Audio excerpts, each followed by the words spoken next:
हाँ, नमस्कार। मैं वैद्य सुनील मोरे आप सभी वैद्यगणों का इस अग्निविद्या व्याख्यान के अंतिम सत्र में सहर्ष से स्वागत करता हूँ। आज 18 फरवरी यानी हमारे गुरुवर्य डॉक्टर चंद्र कुमार देशमुख सर का जन्मदिन। इस शुभ अवसर पर श्री वारकरी आयुर्वेद की तरफ से सर को ढेर सारी शुभकामनाएं। जैसे वसंत के आने से सूखे हुए वन में बहार आ जाती है, वैसे ही जिन विद्यार्थियों के जीवन में सर आए हैं, उन सभी विद्यार्थियों का जीवन वसंत की तरह बहर गया है। उन्हीं विद्यार्थियों में मैं खुद को सौभाग्यशाली समझता हूँ। डॉक्टर राबो गोप्टे सर के जन्मदिन से शुरू हुए इस व्याख्यान सत्र डॉक्टर देशमुख सर के जन्मदिन पर आखिरी पड़ाव में आया है। इस व्याख्यान सत्र में हम सभी वैद्यगणों को अग्निकर्म और विद्यकर्म के ज्ञान के साथ साथ डॉक्टर देशमुख सर के मार्गदर्शन भी सुनने को मिले। ये हमारा परम भाग्य है।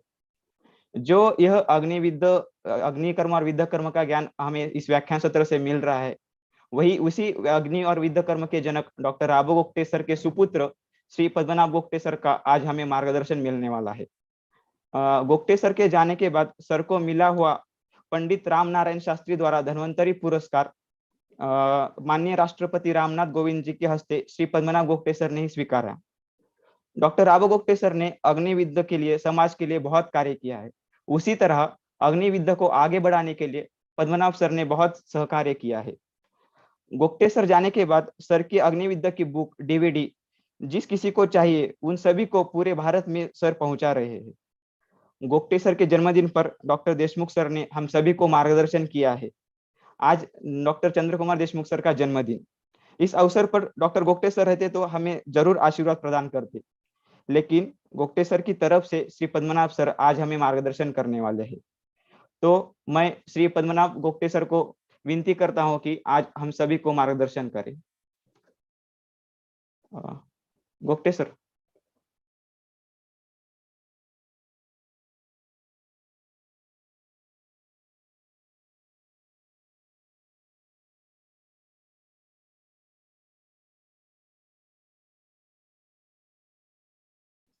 हॅलो सर, तुमचा माइक ऑन करा ना। येतोय आता आवाज? हाँ सर, हाँ सर, आता है। नमस्कार। मैं पहले वैद्य देशमुख सर को उनके जन्मदिन की शुभकामनाएं देता हूं और आप सभी वैद्यगणों का स्वागत करता हूं। वैद्य गोप्टे सर का अभी सब जो परिचय होता है वो अग्नि और विद्या के बारे में होता है, लेकिन उन्होंने इसको छोड़ के भी बहुत सारे काम किए हैं। वो पहले सर्जन थे और उन्होंने हजारों में शस्त्र कर्म किए हैं। उन्होंने फर्टिलिटी के बारे में उनका बहुत बड़ा काम है, पैरालिसिस में उनका बहुत बड़ा काम है, कैंसर के बारे में उनका बहुत सारा काम है, HIV के बारे में उनका बहुत सारा काम है। तो ये सब चीजों में भी उन्होंने बहुत सारा काम किया है। वैसे ही जब वो देवरुख या ऐसे रिमोट एरिया में पहले थे तो वहां उन्होंने खेती पर में भी बहुत सारा काम किया था। ऑर्फन बच्चों के साथ भी बहुत सारा काम किया था कि जो बच्चे आज भी हमारे संपर्क में है। गोप्टे सर को लिखने का भी बहुत शौक था, क्योंकि उनको वो ज्ञान सब तक पहुंचाना होता था। और ये अपने आयुर्वेद के बारे में तो उन्होंने सभी लिखे ही है, लेकिन वो हस्ती आयुर्वेद जैसा विषय भी उन्होंने एक उसके ऊपर भी बुक लिखा है। आज गोप्टे सर जाके 5 साल हो गए, लेकिन आज भी मुझे रोज कोई ना कोई ऐसे आदमी मिलता है कि जो उनके बारे में बात करता है। यानी 1-2 महीने पहले तो हमें एक चिट्ठी प्राप्त हुई, एक पेशेंट का उन्होंने 50 साल पहले ऑपरेशन किया था। तो उस पेशेंट की वो चिट्ठी थी, उसने लिखा था कि 50 साल सर में आपने मेरा ऑपरेशन किया था 50 साल पहले, और आज भी मैं उतना ही स्वस्थ हूँ और मैं उसके लिए आपको शुक्रिया अदा करता हूँ और इसके लिए मैं ये चिट्ठी लिख रहा हूँ। तो उन्होंने सर्जरी में बहुत काम किया था और उनका ये भी वो सब बच्चों को कहते थे कि आप सर्जरी देखिए, क्योंकि आप सर्जरी जब देखेंगे तो शरीर रचना का आपको ज्ञान होगा और इससे अग्निकर्म विद्या कर्म में भी आपको सहायता मिलेगी। तो वो ये बात सबको कहते थे। और दूसरी चीज वो कहते थे कि अग्निकर्म विद्या कर्म का आप एक किट बनाइए, वो तो छोटा एक कंपास बॉक्स में हो जाता है और वो हर वक्त आपके साथ रखना, ताकि कोई भी रुग्ण को इसकी जरूरत पड़े तो वो आप तुरंत वो करके उसको आराम पहुंचा सकते हैं। तो उनका ये कहना था। मैं अभी ये अग्निविद्या कर्म के बारे में इतना ही आप सबको कहूंगा कि आप ये जो अग्निविद्या कर्म सब करते हैं उसका एक डाटा क्रिएट कीजिए। देशमुख सर है, नीतू मैडम है, तो उनसे साथ बात करके एक डाटा शीट क्रिएट कीजिए जिसमें आपने जो जो रुग्णों पर इसका उपयोग किया और उसके जो भी रिजल्ट आए हो, पॉजिटिव हो निगेटिव हो, जो भी रिजल्ट आए हो, वो उसका डाटा हम क्रिएट करेंगे। और उस डाटा को अपने को हमें ये अग्निविद्या कर्म को बढ़ाने में या उसमें क्या गलतियां हो रही है, क्या हो रहा है, ये समझने में भी उसमें काम में आएगा। और अंतरराष्ट्रीय लेवल पे भी अगर अग्निकर्म विद्या कर्म लेके जाना है तो हमें इसकी बहुत सारी सहायता होगी। अभी देशमुख सर के बारे में मैं इतना ही कहूंगा कि हमारे जब पिताजी का देहांत हुआ उसके बाद में हम क्लिनिक तो उनका बहुत जोरों से चल रहा था पिताजी का, तो बहुत सारे लोग हमें अप्रोच हो रहे थे कि हम वो प्रैक्टिस टेक ओवर करेंगे, लेकिन हम लोग ये ऐसे नहीं चाहते थे। हम चाहते थे कि कोई अच्छा ही आदमी वो प्रैक्टिस करे, और ताकि रुग्णों को भी जैसे पिताजी राहत देते थे और पैसे के बारे में भी ज्यादा कुछ उसमें ये नहीं होता था, तो ऐसे कोई व्यक्ति को ही हम देना चाहते थे। इसलिए हम लोगों ने कम से कम 6 महीने हम लोगों ने क्लिनिक हमारा बंद रखा था। फिर उसके बाद में हमारी नीतू मैडम ने देशमुख सर का नाम बताया, हमारे भी पहले से पहचान थी, तो हमने बोला अरे नहीं ये तो सही रहेगा। फिर भी हम लोग थोड़ा ये कॉशियस थे कि अभी 5-6 महीने हो गए, अभी आगे क्लिनिक चल पाएगा नहीं चल पाएगा, क्योंकि जो रुग्ण आते हैं उनका भी एक दिमाग में उनके एक रहता है कि उनका एक आदमी पे भरोसा रहता है। अगर वो आदमी नहीं है तो फिर वो सोचते हैं कि नहीं अभी मैं सही नहीं होगा। तो इसके लिए हम लोग ने सोचा, हमारे देशमुख सर से बात हो गई, हमने सोचा कि 2-3 महीने के लिए हम लोग क्लिनिक चालू करके देखते हैं, अगर थोड़ा रिस्पांस मिलेगा तो ठीक है, नहीं तो बंद कर देंगे। लेकिन जो 3 महीने की बात थी वो आज तक इतना जोरों से उनको रिस्पांस मिला, यानी उन्होंने भी उतनी ही क्रेडिबिलिटी वहां पे पाई।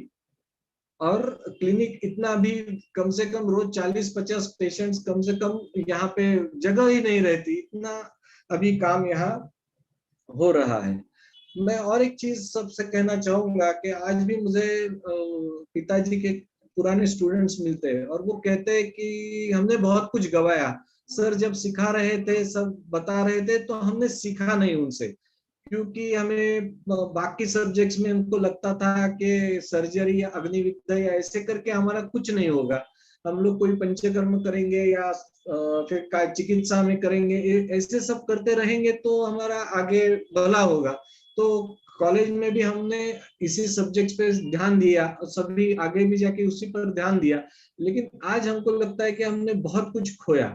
तो मैं ये बाकी सभी वैद्य गुणों से मैं अनुरोध करता हूँ कि अभी ये जो अग्निकर्म विद्या कर्म या सर का बाकी भी जो काम है वो आप उनके जो देशमुख सर है या नीतू मैडम या बाकी जो स्टूडेंट्स है उनसे आप सीख लीजिए, ताकि आपको बाद में ये ना लगे कि अरे हम लोग ने तब किया होता तो अच्छा रहता। आज देशमुख सर वगैरह तो आज हमारे ओपीडी में भी 10-12 स्टूडेंट्स रहते हैं, उनकी चिंचवड़ के ओपीडी में रहते हैं, नांदेड़ के ओपीडी है वहां पे रहते हैं, तो ये सब लोग सिखाने को आपको तैयार है। तो आप उसका ज्यादा से ज्यादा आप फायदा लेना। आप अग्निकर्म विद्या का जैसे मैंने आपको बताया कि ये डाटा क्रिएट कीजिए, तो उसके बारे में अगर आपको कोई भी मदद लगे तो हम लोग गुप्ते मेमोरियल फाउंडेशन की तरफ से तैयार है। जो भी तरह की मदद आपको लगेगी अग्नि विद्या कर्म के बारे में या आयुर्वेद के बारे में तो हम लोग करने को तैयार है। इसके बारे में भी आपको कुछ जानकारी चाहिए, कुछ आपके प्रश्न है, तो वो भी आप जो वेबसाइट है गुप्ते मेमोरियल फाउंडेशन की, वहां पे आप जाके उसको पूछ सकते हैं, कि ताकि देशमुख सर नीतू मैडम ऐसे जो इसमें से जो लोगों को इसकी जानकारी है वो आपको इसके बारे में बता सकेंगे। और एक जो मैंने बताया कि डाटा करना है तो उसमें और एक मैं सजेशन दूंगा कि जो रुग्णों की आर्थिक स्थिति अच्छी हो तो उसका एक्सरे या पैथोलॉजी वगैरह ये भी रिपोर्ट आप करवा लीजिए, ताकि अपने को मॉडर्न पैरामीटर्स के साथ भी उसका मेल करके इंटरनेशनल लेवल पे हमको जब ये प्रेजेंट करना है तब उसका हमें फायदा होगा। अंत में मैं इतना ही कहूंगा कि वारकरी आयुर्वेद ने ये जो काम किया है बहुत सराहनीय है। हर साल ये काम होना चाहिए ताकि ज्यादा से ज्यादा लोगों को इसका फायदा मिले। और मैं देशमुख सर को भी धन्यवाद देता हूँ कि उन्होंने ये बहुत बड़ा काम किया है, और ये जो उन्होंने बढ़ाया है अग्नि और विद्या कर्म को, तो उसके बारे में तो मैं कुछ कह नहीं सकता, इतना वो काम इसमें कर रहे हैं और सिखा रहे हैं। तो मैं अंतिम सबको धन्यवाद देता हूँ और सबका शुक्रिया अदा करता हूँ। धन्यवाद। बहुत बहुत धन्यवाद सर। प्रत्यक्ष रूप से हमने गुप्ते सर को तो कभी नहीं देखा, लेकिन आपके इस मार्गदर्शन ने हमें सर के सहवास का अनुभव प्रदान किया है। श्री वारकरी आयुर्वेद आपके इस मार्गदर्शन के लिए सदा ऋणी रहेगा। बहुत बहुत धन्यवाद सर। तो ऐसे महान डॉक्टर गोगटे सर को नमन करते हुए हम आज के सत्र की ओर आगे बढ़ते हैं। हम हमारे प्रैक्टिस में अग्नि विद्या तो हर रोज करते हैं, पेशेंट आते हैं, हम विद्या करते हैं, अग्नि करते हैं, लेकिन सच में रिजल्ट आते हैं क्या नहीं, इस पर हमारे मन में डाउट जरूर आता है। यानी अग्नि विद्या पर हमारा विश्वास है या क्या नहीं। इसी विषय पर आज हमारे व्याख्याता डॉक्टर योगेश मरलापल्ले सर हमें मार्गदर्शन करने वाले हैं। तो आज के इस सत्र में हमारे गुरुवर्य डॉक्टर देशमुख सर का मैं सहर्ष स्वागत करता हूँ, तथा आज के व्याख्याता डॉक्टर योगेश सर का परिचय देने के लिए मैं वैद्य क्षितिज सर को आमंत्रित करता हूँ। वैद्य क्षितिज सर।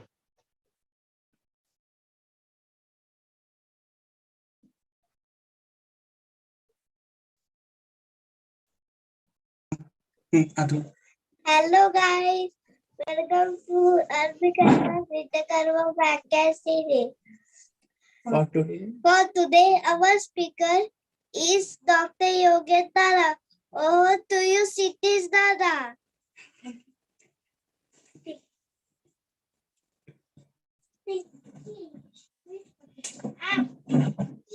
बहुत बहुत धन्यवाद श्लोक। आप अभी जिनसे मिले हैं वे श्री विश्व मुक्ति परिवार के सबसे क्यूट वैद्य है और आने वाली पीढ़ी के लिए ये अग्निकर्म और विद्याकर्म का प्रचार करने वाले हैं। डॉक्टर देशमुख सर के ज्येष्ठ सुपुत्र वैद्य श्लोक देशमुख। आज का हमारा 15th और आखिरी सेमिनार। हमने इतने दिन में क्या सीखा, हमने अभी तक के इतने स्टूडेंट से कांटेक्ट किया और हमें बहुत कुछ सीखने को मिला।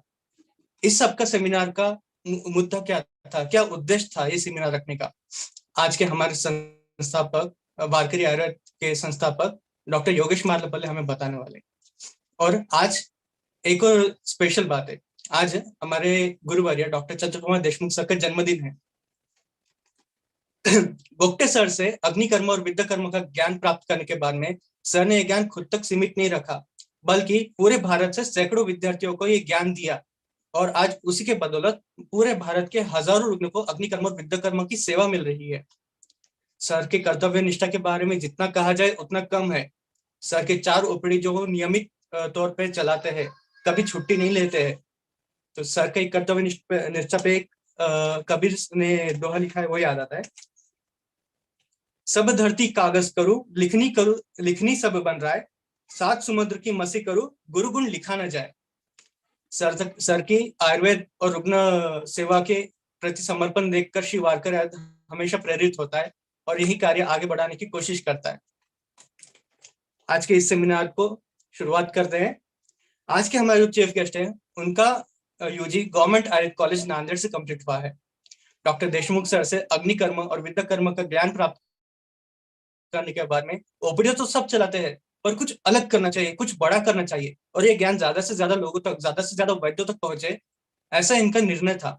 इसीलिए श्री वारकरी आयुर्वेद की स्थापना हुई और एक व्यक्ति से शुरू हुई ये संस्था में अभी सैकड़ों सदस्य है और ये दिन ब दिन बढ़ते जा रहे हैं। साथ ही संस्था का कार्य भी दिन ब दिन बढ़ता जा रहा है। सर ने श्री वारकरी नाम से पहली संस्था उदगीर में डाली, उदगीर महाराष्ट्र, जहाँ पे इस संस्था को अभी 3 वर्ष पूरे हो गए इसी के बाद में इसकी दूसरी ब्रांच लातूर में स्थापित की। इस संस्था में अभी पूरे भारत में कई प्रकार के कल्प, औषधि कल्प वैद्यों तक पहुंचाया जा रहा है। शास्त्र शुद्ध पद्धति से बनाए गए औषधि कल्प जैसे च्यवनप्राश, शतावरी कल्प, कुमकुमादि तेल, केशर तेल, अमृतादि गुड़, ये सब पहुंचा जा रहा है। ये जर्नी तो बहुत लंबी है और इसके बारे में आज के हमारे चीफ गेस्ट ही हमें बताए तो सही रहेगा। So please welcome doctor Yogesh Marlapalle from Udgir, Maharashtra. मैं सर को आमंत्रित करता हूं कि इस सेमिनार सत्र का क्या उद्देश्य था, आप आने वाले वैद्यों से क्या एक्सपेक्ट करते हो, इस सब के बारे में हमें मार्गदर्शन करें। Over to you sir. Thank you Kshitij. Screen share करायचं आहे.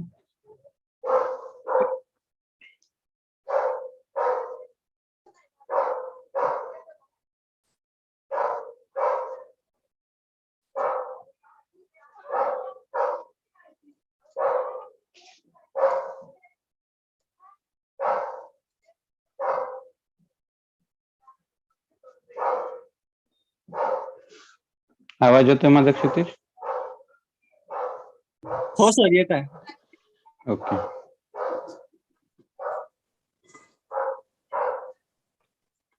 एवढे जे महिमेचे करणे, देवाच्या बळे वानू मी कवने, का सूर्याच्या अंगा उठणे लागत असे, केवता कल्पतरुवरी फुलवरा, कायसेनी पाहुणे रूप क्षीरसागरा, कवने वासी कापुरा सुवासुदेव, चंदना ते कायसेने चर्चावे, अमृता ते केवते रांधावे, गगनावरी उभवावे घडे केवी, तैसे श्रीगुरूंचे महिमान आकळिता की असे साधन, ते जाणून मियान मन निवांत केले, जरी प्रज्ञेचे न्याथिलेपणे श्रीगुरु सामर्थ्यारूप करू म्हणे, तरी ते मोतिया भिंग देणे तैसे होईल, साडे पंधरिया रजतवनी, तैशी स्तुतीची ही बोलणी, उगाची माथा ठेविजे चरणी हेची भले, ओम सहनावतु सहनो भुनक्तु सहवीरम करवावहे, तेजस्वी नामदित मत्सु मा विद्वशावहे, ओम शांति ही शांति ही शांति ही। यह जो अभी मैंने सब पंक्तियां बताई, यह महाराष्ट्र के वारकरी संप्रदाय के महान संत ज्ञानेश्वर महाराज की ज्ञानेश्वरी में के 10वें अध्याय में की यह सब पंक्तियां है। इसमें महाराज कहते हैं कि मेरे गुरु का महिमा इतना बड़ा है कि मैं मेरे वाचा से, मेरे वाणी से मैं बता नहीं सकता हूं। जैसे सूरज को चमकने के लिए रोज उबटन करने की जरूरत नहीं है, वैसे मेरे गुरु का महिमा अपने आप ही चमक रहा है। महाराज कहते हैं कि कल्पतरु के वृक्ष को फल आने के लिए कुछ फूल वगैरह आने की जरूरत नहीं होती, या क्षीरसागर का पाहुनचार करने के लिए कुछ करने की जरूरत नहीं होती, या कर्पूर को सुवासित करने के लिए कुछ लगाने की जरूरत नहीं होती, वैसे ही मेरे गुरु का महिमा अपने आप बढ़ रहा है।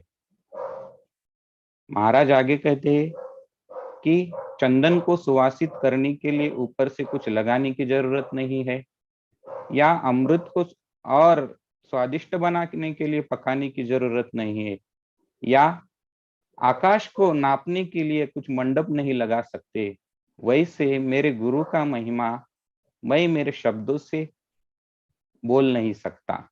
यह सब जान के मैं खाली उनके चरणों पे नमन करने का सोच लिया है। महाराज आगे जाते कहते हैं कि आपने इतना सब कुछ पढ़ लिया है, इतनी आपकी बुद्धिमत्ता है, तो आप कुछ तो अपने बुद्धि से बात, गुरु का महिमा बताओ। तो महाराज बोलते हैं, जैसे सोने को चमकाने के लिए ऊपर से चांदी का पानी लगाना यह कुछ सही बात है क्या, वैसे ही मैं मेरे गुरु का महिमा मेरे वाणी से नहीं बता सकता हूँ। यह सब ज्ञानेश्वरी की यह पंक्तियां हम सुनते हुए इतना ही पता चलता है कि गुरु की महिमा हम कोई भी वाचा से नहीं बोल सकते हैं। तो इसलिए मैं भी आज डॉक्टर गोगटे सर और डॉक्टर चंद्र कुमार देशमुख सर के चरणों पे नमन करते हुए मैं इस ओर आगे बढ़ता हूं। पहले तो डॉक्टर गोगटे सर के बारे में थोड़ा कुछ कहूंगा। गोगटे सर से तो मेरी कभी मुलाकात नहीं हुई, पर गोगटे मैडम से मिलने का 2-4 बार अवसर मिला। मुझे याद है कि हर साल जब 4 फरवरी रहती है थी, तब देशमुख सर हम सब स्टूडेंट को लेके गोगटे मैडम को मिलने को हम घर जाते थे। और घर जाके गोगटे मैडम भी हम सबको बहुत प्रेम से बात करते थे। गोगटे सर के साथ के कुछ प्रसंग बताते थे, तो इससे हमें और अच्छा लगता था कि हमें ऐसा लगता था कि हम भी गोगटे सर को मिल पाते तो कितना अच्छा होता। एक बार ऐसे ही बात करते करते गोगटे मैडम ने देशमुख सर को बोला कि ऐसे कुछ तो बात चल रही थी कि सर ऐसे कि आजकल बच्चों को टाइम देना पड़ रहा है, ऐसा कुछ चल रहा था। तो गोगटे मैडम ने बोला कि हमारे टाइम तो ऐसा कुछ नहीं था, बच्चे किधर पढ़े कब बड़े हुए हमें तो कुछ पता ही नहीं था।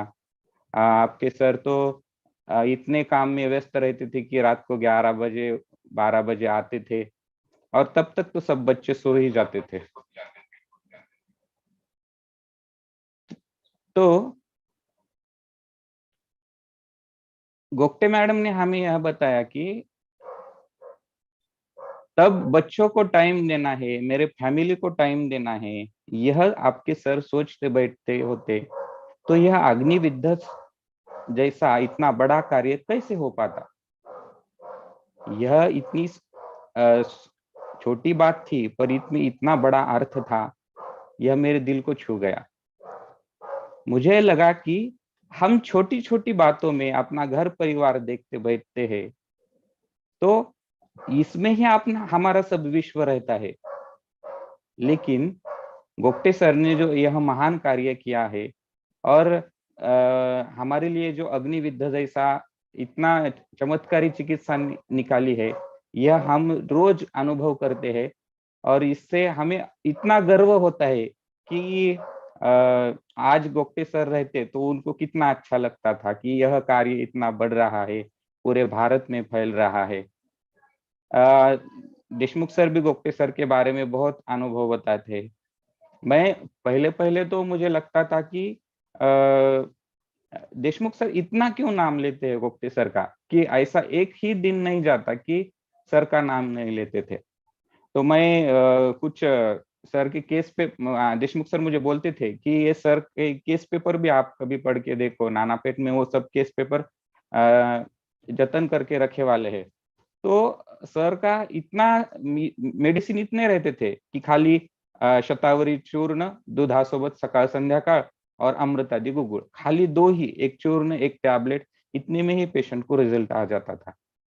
और आज हम इतना 10-10 गोलियां देके भी हमको रिजल्ट नहीं आते, तो मुझे लगता है कि सर कितने महान हो गए कि उन्होंने इतने छोटी सी सूत्र से पेशेंट को रिजल्ट देते थे। तो आप गोगटे सर के बारे में तो कल प्रज्ञा मैडम ने ही बताया, देशमुख सर ने ही बताया, मैं तो ज्यादा कुछ ना और बताते हुए मैं आगे चलता हूँ। मैं बताता हूँ डॉक्टर चंद्र कुमार देशमुख सर से। सर से मेरी मुलाकात 2012 में जब मैं फर्स्ट ईयर को आया था, तब एक बार ऐसे चलते चलते हुई थी, और तब मालूम था कि हमारे कॉलेज के कुछ सीनियर है और उन्होंने आयुर्वेदिक प्रैक्टिस करते हैं। तो उसके बाद में मुझे याद है, पक्का याद है कि 2 फरवरी 2017 को मैं सर के ओपीडी को गया था एक पेशेंट को लेके, और मैं बाहर पेशेंट को लेके 1 घंटा वेटिंग में बैठा, और तब जाके हमारा नंबर लगा। तो मैं इतना हक्का बक्का रह गया कि आयुर्वेदिक की ओपीडी में इतने पेशेंट रहते हैं। तो सर 15 दिन को नांदेड़ को आते, तो अगले विजिट को गया, फिर मैं सर को बोला कि सर मैं आपके पास ये जो कुछ है वो सीखने का आ सकता हूँ। सर बोले मैंने किसी को रोक टोक नहीं की, जब आपको टाइम मिला जैसे मिला आते जाओ, आपको जो मिलता है वो लेते जाओ। तो मैं भी थोड़ा सा ये हो गया कि अपने को कुछ यहाँ रिस्ट्रिक्शन नहीं है, कुछ नहीं है, जब चाहे आ सकते हैं, जब चाहे जा सकते हैं। तो इसलिए फिर मैं देशमुख सर के पास जाने लगा, और धीरे धीरे ऐसा हमारी इंटर्नशिप खत्म हुई। और इंटर्नशिप खत्म होने के बाद जो जो प्रश्न रहता है उसको हम यक्ष प्रश्न कहते हैं कि अब क्या करना आगे। अब पीजी करना है, प्रैक्टिस करने की है, प्रैक्टिस करनी है तो कॉन्फिडेंस नहीं है, पीजी करने है तो उतने नंबर्स नहीं है, फिर क्या करने का। तो ऐसे में बहुत दुविधा में था। तो हमारी बहना सुजाता को मैंने कॉल किया, तो सुजाता ने मुझे कहा कि इतने दिन तू देशमुख सर के पास गया है, तो और एक बार तो सर के पास जा और सर को बोल कि सर मैं आगे क्या करूं। तो मैं बोला कि मैं ऐसा कैसे पूछ सकता हूँ सर से। तो सुजाता ने मुझे कहा तू जा तो पहले, सर क्या बोले वो सुन तो ले, तुझे क्या, तेरा क्या जा रहा है। तो मैं बोला ठीक है। अब मैं सबके सामने बात करने के थोड़ा डर रहा था। तो सर खाना खाने को अंदर किचन में गए थे, ये नांदेड़ की ओपीडी सर की घर पे ही है। तो डायरेक्ट मैं किचन में ही गया। सर बोले मैं खाना खा रहा हूँ, थोड़े बाहर रुक के होगा। मैं बोला नहीं सर, मुझे अभी बोलने थोड़ा सा अर्जेंट है। तो सर ने बोले ठीक है बैठो। तो मैं बैठा और सर से बात की कि सर मुझे आयुर्वेद सीखना है पर मुझे कुछ पता नहीं कि क्या करने का है। तो सर ने बोले तो चलो मेरे साथ पुणे को। तो सर ने, मैं बोला कि सर वहाँ मुझे मेरे रहने की व्यवस्था के, मुझे खाने को वगैरह सब देखना पड़ेगा वगैरह। सर बोले आप चलो मैं देख लेता हूँ सब। तो मुझे तो कुछ पता नहीं था कि अब जाने के बाद क्या होता है, पर सर ने चल कुछ तो मुझे सीखने को मिलेगा, यह मुझे बहुत अच्छा लग रहा था। और फिर मैं दूसरे ही दिन सब सामान वगैरह पैक करके पुणे पहुंच गए। तो जाने के बाद वहाँ तो सर के क्लिनिक के ऊपर एक स्टूडेंट को रहने के लिए स्पेशल फ्लैट है, ये मुझे तब जाने के बाद पता चल गया। फिर मैं वहाँ फ्लैट पे रहने लगा। सर के घर से ही मुझे डब्बा आता था, मैं इतना खुश नसीब था।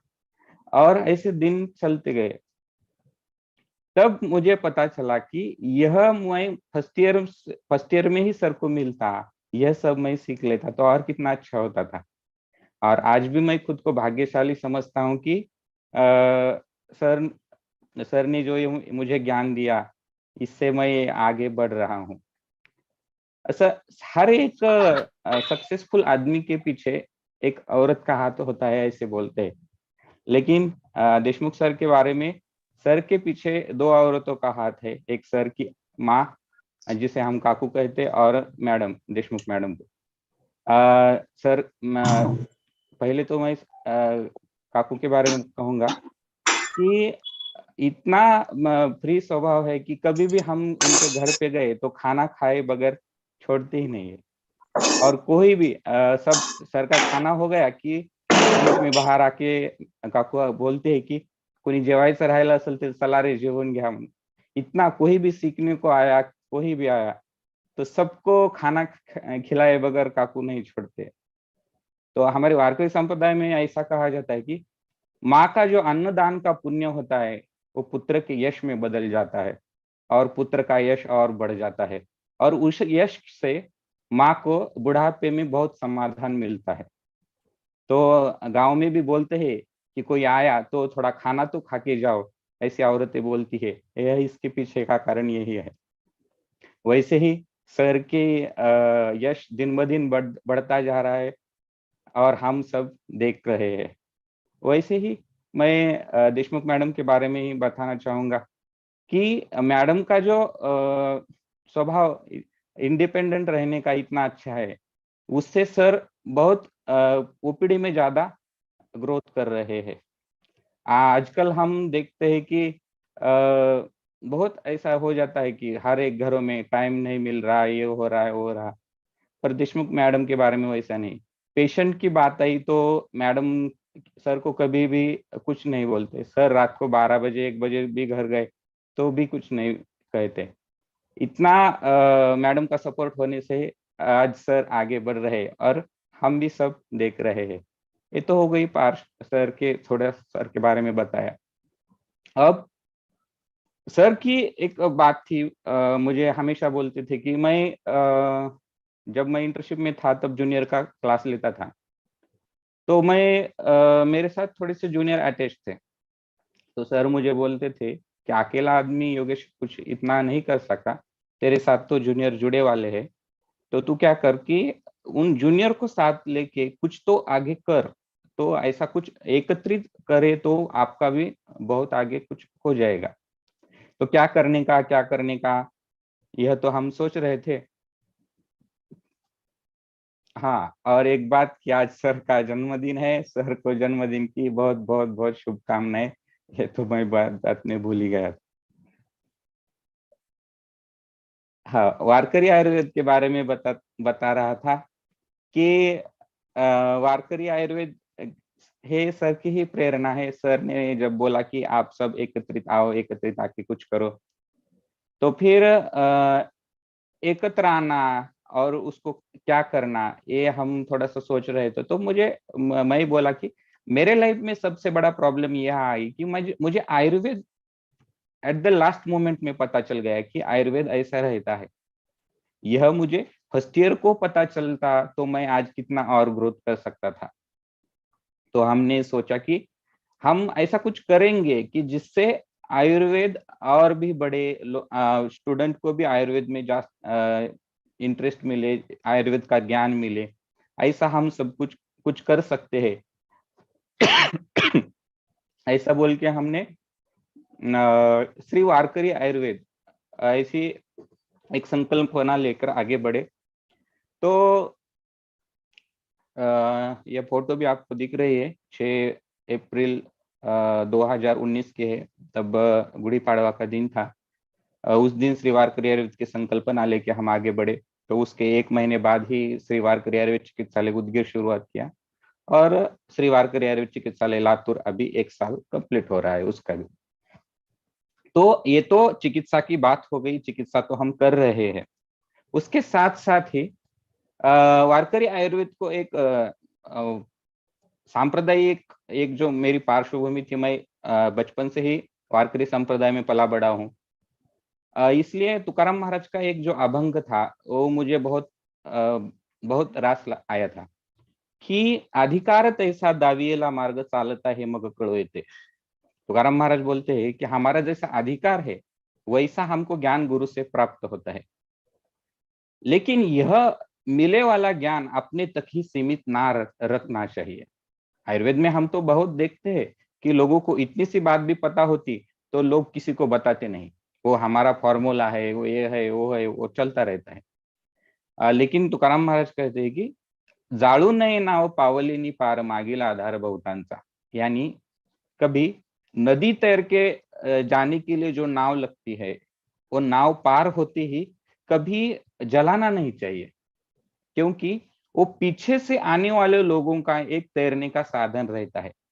वैसे ही हमारे गुरु से मिले वाला हमारा ज्ञान हम औरों को बांटना चाहिए।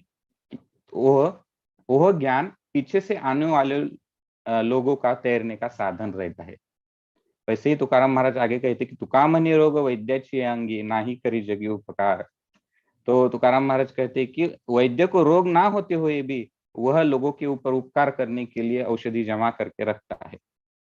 वैसे ही हम जो ज्ञान गुरु से प्राप्त कर रहे हैं वह ज्ञान हमें आगे देना चाहिए।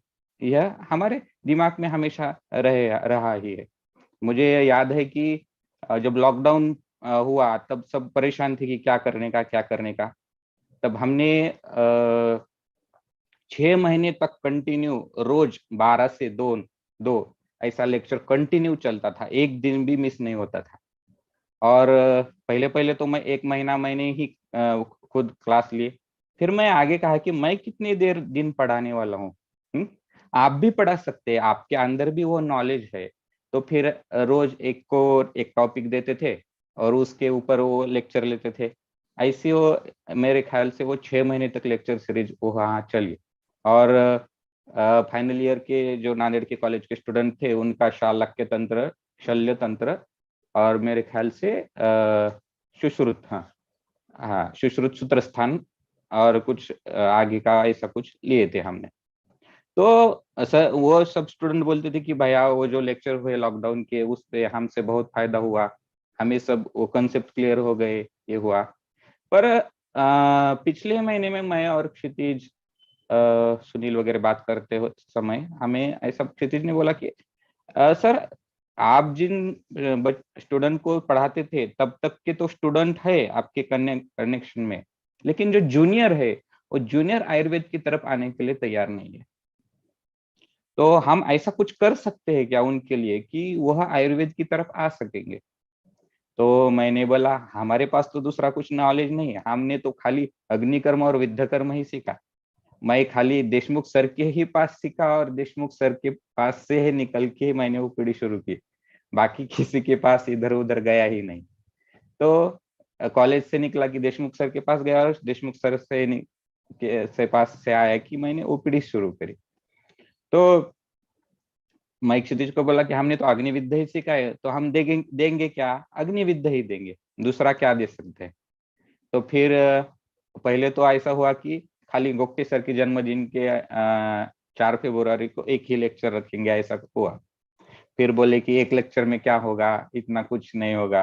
तो बोले 7 दिन की सीरीज रखेंगे। तो फिर बोले कि नहीं नहीं, फिर देशमुख सर का ही बर्थडे आ गए, तो फिर 15 दिन की ही रखेंगे।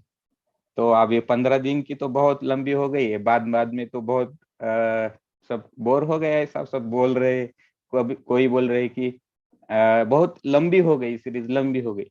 लेकिन ऐसा नहीं है, जो लेक्चर ले रहे हैं उनको भी पता चल रहा है कि लेक्चर लेना एक क्या टेक्निक रहती है, अग्निविद्ध और डीप कितना रहता है, ये तो सब मैं आगे बताने ही वाला हूँ। पर ऐसी पार्श्वभूमि लेके हम आगे बढ़ गए। मैं आज के व्याख्यान की और बढ़ता हूँ ज्यादा समय ना लेते हुए। हाँ, बीएमएस को आके हम क्या करते हैं?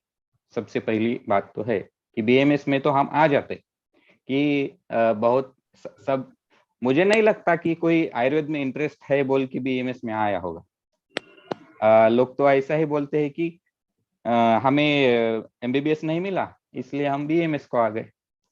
तो फिर बीएमएस में आ गए तो बीएमएस में क्या करते? पहले तो करते कि जॉब, कि बीएमएस में आए, फर्स्ट ईयर हुआ या नहीं कि सेकंड ईयर आए, क्यों क्या करते कि जॉब करने का, जॉब करने के पैसे कमाने के, मजा करने की। ऐसा देख रहे हैं हम सब। दूसरी बात है, जो कुछ लोग है कि वो आराम करने से, मस्ती करने के लिए आए वाले रहते हैं, क्योंकि घर पे ही सब अब लगता है कि ये डॉक्टर बन रहा है तो इसका कुछ टेंशन नहीं है, तो घर से भी पैसा वगैरह बहुत आता है, फिर आराम करते हैं, ऐसा चलते रहता है। कुछ लोग ऐसे रहते हैं कि उनको लगता है कि कुछ तो हमारा पार्टनर रहे, गर्लफ्रेंड रहे या बॉयफ्रेंड रहे, इसमें ही 4 साल पूरे गुजार डालते। मैं उनके बारे में ज्यादा कुछ ना कहते हुए मैं उनको यही कहता हूँ कि जो आपको शादी के बाद में जो रिस्पॉन्सिबिलिटी उठानी हो रहती है, वो इतने जल्दी उठा लेते हैं कि बाकी का कुछ काम करने के लिए फुर्सत ही नहीं रहती। और कुछ महाशय ऐसे भी रहते कि वो खाली टाइम पास करते हैं, बाकी कुछ नहीं है, आज का दिन आ रहा है जा रहा है तो चल। मैं आपको इतना ही बताना चाहता हूँ कि हमारा जो बीएमएस का कोर्स है, मैं तो बाद सर के बाद जाने के बाद भी मैं बहुत से जनों से सीखा कि आप आयुर्वेद में जब 16 साल काम करोगे तब आयुर्वेद आपको अच्छी तरह से पता चलेगा। अब ये तो कोर्स है 4.5 साल का, तो 4.5 साल में क्या पता चलता है? उसमें हमारा टाइम ये ज्यादा तो इसमें ही जाता है। तो फिर पढ़ाई तो कुछ नहीं होती और बाद में कॉन्फिडेंस ही नहीं आता, कैसे कॉन्फिडेंस आएगा? इसमें ही टाइम पूरा चला जाने के बाद पढ़ाई कॉन्फिडेंस कैसे आएगा? प्रैक्टिस का कॉन्फिडेंस ही नहीं आता है ना। फिर बीएमएस होने के बाद फिर परेशानी होती है, फिर क्या करेंगे, ये करेंगे वो करेंगे, ऐसा चलते रहता है। लेकिन इसका एक बहुत अच्छी बात है कि हम जब फर्स्ट ईयर में रहते हैं तो हमें अच्छे सीनियर मिले, हमें अच्छे टीचर मिले, तो हम ये दुविधा से बच सकते हैं। मैं इस दुविधा से आया था, तो मेरा पार्टनर ज्ञानेश्वर खरात था, तो मैं उसको फर्स्ट ईयर से ही बोलता था ना, तुझे पढ़ना है, बाकी के नखरे बाद में करने के। तो वो इतना पोलाइट था कि जो कुछ बोला वो पढ़ता था। कि मुझे अच्छे से याद है कि ये ज्ञाना सुनील वगैरह ये जो सब है, गणेश वगैरह, तो इन्होंने फर्स्ट ईयर में 200 श्लोक पाठ किए थे इसके पाकभट के। और सेकंड ईयर में तो 50 महाकषाय, द्रव्य गुण के पूरे द्रव्य के श्लोक, ये वगैरह। इनका इतना कॉन्फिडेंस बढ़ाते थे कि आज भी उनको कुछ बोला कि वो श्लोक के इसमें आंसर दिए तो खुद को भी एक कॉन्फिडेंस आता है कि हमें आता है कुछ तो आयुर्वेद का। नहीं तो ऐसे ही टाइम चला गया ना तो फिर कुछ कॉन्फिडेंस भी नहीं आता और फिर क्या करने का ऐसा सोचते रहते। तो ये तो हो गया, ये तो हम करते हैं, लेकिन एक्चुअली क्या करना चाहिए? बीएमएस को आके स्टडी करनी चाहिए, मुझे तो लगता है। क्योंकि हम मॉडर्न का भी साइंस पढ़ते हैं, हम आयुर्वेद का भी साइंस पढ़ते हैं। हमें क्या है कि हम फर्स्ट ईयर से ना साइंस के पहली कक्षा से हम साइंस के विद्यार्थी हैं। हमें डाइजेस्टिव सिस्टम वगैरह ये सब सिखाया गया है। और हम जब आयुर्वेद में आते हैं तो हमें महास्त्रोत ये सब ऐसे हमारे पल्ले नहीं पड़ता। तो हमें लगता है कि ये आयुर्वेद कुछ नहीं है, इसलिए हम आयुर्वेद का पार्ट छोड़ देते और मॉडर्न का जो थोड़ा है वो पढ़ के हम पास हो जाते। लेकिन वैसा नहीं है, नहीं करने का है। हमें आयुर्वेद में रुचि आ जाएगी तो ही हमको आयुर्वेद समझ में आ जाएगा। इसलिए हमको संहिता से ज्ञान प्राप्त करना है। हमारे कॉलेज का जो हॉस्पिटल है, वो कॉलेज के हॉस्पिटल में से हम पेशेंट देख के हमें ज्ञान प्राप्त करना है। और तीसरी बात है कि हम अंडर प्रैक्टिस भी जा सकते हैं, किसी के जो वैद्य कुछ प्रैक्टिस कर रहे हैं उनके पास से भी हम सीख सकते हैं। तो ये तो बात हुई। अब कुछ लोग कहते हैं कि आयुर्वेदिक प्रैक्टिस ही क्यों करें? आयुर्वेद में तो आए हैं, पर आयुर्वेदिक प्रैक्टिस क्यों करें हम? हमें तो एलोपैथी करने की परमिशन है। तो फिर मैं खाली आपको ये इतना बताना चाहता हूँ कि आप आयुर्वेद को आए हैं इसलिए आयुर्वेदिक प्रैक्टिस करना चाहिए। क्योंकि जो लोग बीएमएस को नहीं है वो आयुर्वेदिक प्रैक्टिस नहीं कर सकते। एमबीबीएस वाला डॉक्टर क्यों या होम्योपैथी वाला डॉक्टर आयुर्वेदिक प्रैक्टिस नहीं कर सकता। आयुर्वेदा का ज्ञान आपके पास है, आप लकी है उतने, इसलिए आपको आयुर्वेदिक प्रैक्टिस करनी चाहिए। दूसरी बात है कि फ्यूचर में आयुर्वेद को स्कोप भी बहुत है। आप हम ही देख रहे हैं कि 10 साल में आयुर्वेद बहुत बदल गया है। हर एक लोगों को पता चल रहा है कि पंचकर्म क्या है। अब तो अग्निविद्या भी पता चल रहा है। जब से लेक्चर सीरीज स्टार्ट हुई है तब से पूरे भारत भर में से लोगों के कॉल आते हैं, क्या ऐसी ट्रीटमेंट तो हमने पहले कभी नहीं सुनी थी, इसके तो रिजल्ट बहुत अच्छे हम सुन रहे हैं, हम ट्रीटमेंट को के लिए आना चाहते हैं। अब मुझे एक बुरहानपुर से रोज ही फोन आ रहा है, तो उनको साइटिका कुछ प्रॉब्लम है इसलिए। तो मैं आपको इतना ही कहना चाहता हूँ कि हर गांव गांव में हम आयुर्वेद की अग्निविद्या की प्रैक्टिस करेंगे तो ही हर गांव गांव में ये आयुर्वेद जाएगा। और लोगों को इतने दूर आने की तकलीफ भी नहीं होगी ना। हर एक गांव में, हर एक गली में लोगों को इजीली आयुर्वेद अवेलेबल होगा, तो उनको ये समझ में भी आ जाएगा। क्योंकि आयुर्वेद जितना समझते हो उतना तो पढ़ने के लिए आसान नहीं है। क्योंकि एक बार थोड़े से उसके कंसेप्ट वगैरह समझना पड़ेगा तो ही हमको पता चलेगा। ऐसा नहीं है कि फीवर आ गया पैरासिटामोल खाओ ये करो, वैसे नहीं है। हर एक आदमी की प्रकृति अलग है, उसके लिए वह सोच के हमें मेडिसिन देनी पड़ेगी। तो ये फ्यूचर का स्कोप भी है इसमें। इसके गुड रिजल्ट भी है। अभी हमने देखा कि केनिया के माजी पंत प्रधान की बेटी को आंखों की रोशनी वापस आ गई। तब तो सब लोग क्या करते हैं कि वाह वाह वाह वाह आयुर्वेद बहुत अच्छा है, बहुत अच्छा है, लेकिन खुद प्रैक्टिस करने हैं तो फिर पीछे हट जाते हैं। रिजल्ट तो बहुत अच्छे हैं, हम भी देख रहे हैं, देशमुख सर के पास भी आप सब देख रहे हैं। इसलिए प्रैक्टिस करनी चाहिए।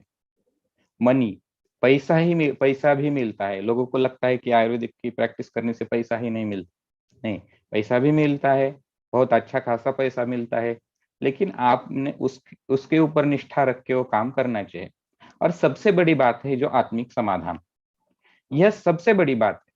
जब तक आदमी खुद के अंदर से समाधानी नहीं रहता तब तक आदमी को वह काम में इंटरेस्ट नहीं आता, कुछ ये नहीं होता। अब सबको पेशेंट सर, देशमुख सर को पेशेंट बोलते हैं ना कि सर आप आराम कब करते हो? तो सर बोलते हैं कि मैं ओपीडी में आके कुर्सी पे बैठ गया कि मेरा आराम शुरू हो जाता है। मैं घर पे बैठा कि मुझे बेचैन होता है, छुट्टी के दिन मुझे घर बैठना ही नहीं मालूम होता। क्योंकि मेरा इतना इंटरेस्ट है कि हमको इतना सर भी बोलते कि हमको इतना समाधान लगता है कि हमने आज इतने जनों को सेवा दे सके।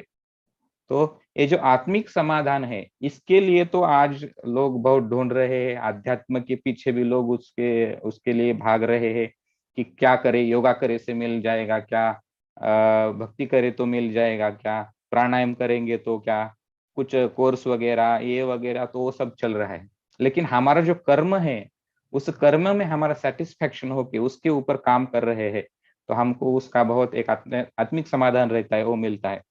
तो देशमुख सर भी गोप्य सर के बारे में हमें बताते थे कि सर इतने 80-85 साल के थे, तो सर इतने फिट एंड फाइन थे कि सर जाने के आखिर तक सर ने ओपीडी अच्छे से तरह से देखे थे। तो सर बोलते हैं कि हम सर को बोलते थे कि सर उन्हें क्या खाते होंगे, उन्हें रसायन वगैरह कुछ खाते होंगे क्या। तो देशमुख सर ने मुझे बोला कि वो रसायन उनका यही है कि पेशेंट को ट्रीट करके उनको जो दिल को जो समाधान लगता था वही उनकी इम्यूनिटी है बोलते। तो इसलिए हमारे आयुर्वेदिक प्रैक्टिस के लिए आत्मिक समाधान भी बहुत जरूरी है। अब सबसे बड़ी बात है कि आयुर्वेदिक प्रैक्टिस तो हम करेंगे, लेकिन अग्नि विद्या क्यों सीखना चाहिए हमको। तो पहले तो मैं बताता हूँ कि इफेक्टिव ट्रीटमेंट है यह और फास्ट रिजल्ट देती है। जैसे डिस्क बल्जिंग के पेशेंट है, साइटिका के पेशेंट है, सेरेब्रल पाल्सी के पेशेंट है, जिन्हें एलोपैथी के डॉक्टर बोलते हैं कि कुछ नहीं हो सकता आप जाओ, उन पेशेंट में भी हम रिजल्ट दे सकते हैं। यह अग्नि विद्या का कमाल है, इजी टू डू, यानी हम आसान तरीके से कर सकते हैं। पंचकर्म करने के लिए पेशेंट को रोज 1 घंटा वगैरह लगता है। पेशेंट बहुत परेशान हो जाते हैं कि इतना टाइम लग रहा है, ये हो रहा है। दूसरी कुछ ट्रीटमेंट करने तो टाइम ड्यूरेशन ज्यादा लगता है, और अग्नि विद्या को तो क्या कहीं पर भी हम कर सकते हैं। इतना आप भी गोप्य सर ने बताया कि कंपास बॉक्स में भी हम सब साहित्य लेके कहीं भी जाके हम अग्नि विद्या कर सकते हैं। चीप है, चीप यानी सस्ता है यह। 1-2 रुपए की निडल और एक बार इन्वेस्टमेंट की वाली सुवर्णशला का, उससे हम कर सकते हैं। ज्यादा कुछ बड़ा इन्वेस्टमेंट करना, इतना बड़ा सेंटर डालना, उसमें 10-15 लाख डाल के फिर पेशेंट चेक करना, ऐसा कुछ नहीं है। कहीं पर भी विद्या कर सकते हैं हम। इंटरेस्टिंग है सबसे बड़ी बात, क्योंकि विद्या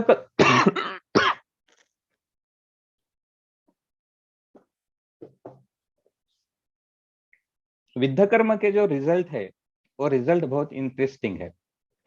सर भी हमें हमेशा बोलते थे कि ओपीडी को जब थे पुणे में, तो सर बोलते थे कि आप अरे ये तो अभी अभी शुरुआत है, आगे आगे देखो हमें कितना इंटरेस्ट आ जाएगा इस विद्या कर्म में कि कैसे कैसे पेशेंट ट्रीट हो रहे हैं, यह कैसा काम कर रहा है। हमें अभी तो इतना पता नहीं चलेगा, लेकिन और हम जब कर्म बढ़ाएंगे तो हमें यह सब बातें पता चलेगी और हमारी ये स्पेशलिटी बन जाती है। यानी अब आप जिस गांव में है आप अग्नि विद्या सीखते हैं, बाकी के तो डॉक्टर है, लेकिन बाकी के डॉक्टर को अग्नि विद्या नहीं आता तो आपके पास ही पेशेंट आने वाले। वैसे आपकी स्पेशलिटी ही बन सकती है। अब आगे है कि अग्निकर्म विद्या कर्म कहाँ से सीखना चाहिए। एक तो संहिताओं में से जो सुश्रुत संहिता है, गोप्य सर का बुक है, उससे भी हम सीख सकते हैं। देशमुख सर के पास सीख सकते हैं। चिंचवड में नानापेट में गाथा मंदिर देहू को हर बुधवार को सर की जो प्रिय अग्नि विद्या कर्म चिकित्सा रहती है, वहाँ 150-200 पेशेंट रहते, वहां भी हम सीख सकते हैं। नांदेड़ को हर 15 दिन को सर आते, वहां भी सीख सकते हैं।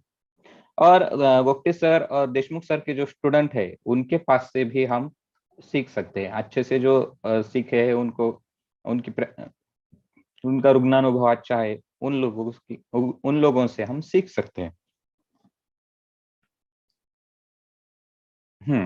अब कई लोग आकर गए, अग्नि विद्या भी सीख लिया है। कब कुछ लोग तो 7 दिन आते हैं और 7 दिन में सीख गए। अब पीछे एक डॉक्टर आए थे और उन्होंने हमको बोला कि आपका दिमाग क्या मोटा है क्या। मुझे कुछ पहले समझ में नहीं आया कि क्या हुआ। तो बोले हम 7 दिन में ही अग्नि विद्या सीख लिए, हम आप 2-2 साल से यहाँ क्या कर रहे हैं। मैं बोला सर ठीक है, वो आपकी नॉलेज है, आप गेन कर सके, लेकिन हम तो 2 साल से सीख रहे हैं और हम अभी भी सीख रहे हैं, हमको तो कुछ नहीं आता अभी। तो उन्होंने चले गए। बाद वैसे लोग 4 दिन आते हैं, कोई 2 दिन आते हैं, कोई 7 दिन आता है, कोई 1 महीना, कोई 2 महीना। ये ऐसे अब टाइम नहीं मिलता तो ये बात सही है, लेकिन इसके लिए थोड़ी सी कंसिस्टेंसी लगती है और सीखना चाहिए। और ये लोग जाकर बोलते हैं कि सर कभी रिजल्ट आते हैं कभी नहीं आते, और कोई कोई बोलते हैं कि इसमें रिजल्ट ही नहीं आते। तो उनके लिए मैं इतना ही कहना चाहूंगी, कुछ तो गलत हो रहा है भाई आपके साथ। क्या गलत हो रहा है? तो आपके पास विश्वास की दृष्टि है क्या? अभी विश्वास की दृष्टि क्या है, हम उसकी तरफ आगे बढ़ेंगे कि अभी अब आज का जो मेरा टॉपिक है, और सर ने मुझे बोला कि योगेश तू कुछ तो बोल, मैं अब तो क्या बोलूं। आज का मेरा आखिरी जो सत्र है वो तो आभार का है, सबका आभार ही मानना है।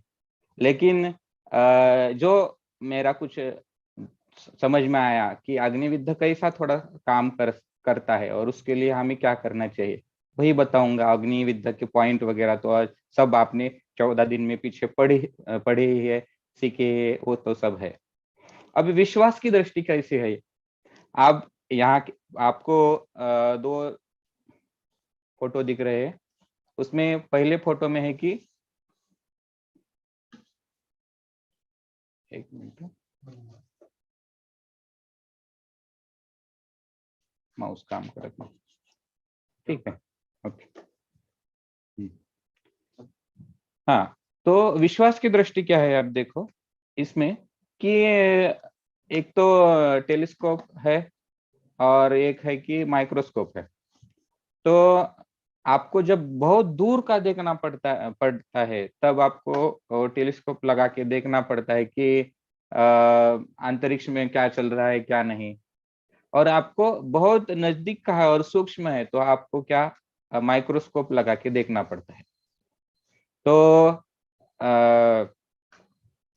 आप ये आपके सामने जो बातें हैं उनको भी देखने के लिए आपको ये इतने इंस्ट्रूमेंट की जरूरत है।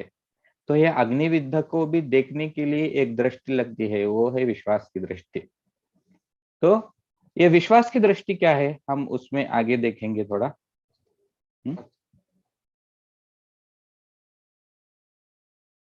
नाही ते कुठेतरी अडकलं ह्याच्यामध्ये जाऊन फिरून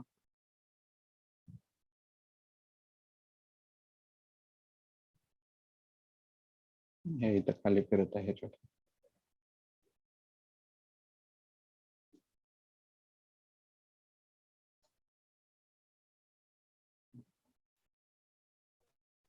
सर स्पेस दाबा।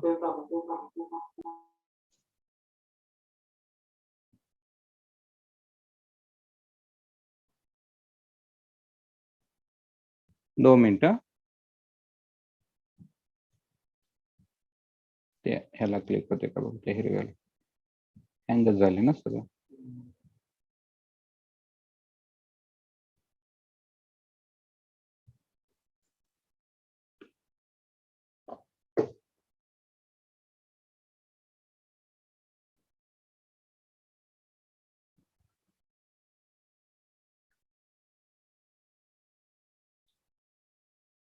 हे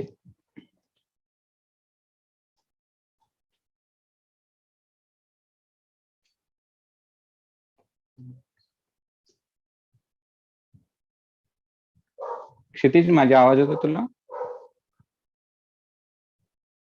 येतोय येतोय. तुझ्या ह्याच्यात येते का क्षितिज?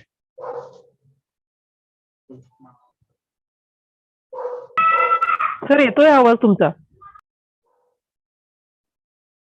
सर माझा आवाज येतो तुम्हाला? हो योगेश, येतोय तुझा आवाज.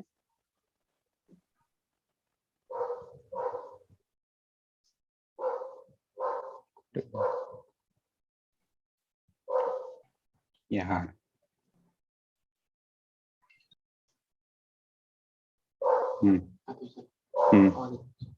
क्षितिज आवाज येतोय माझा? येतोय रे, येतोय येतोय. हो येतोय. गणेश आवाज येतोय माझा? येतोय ना? ठीक है।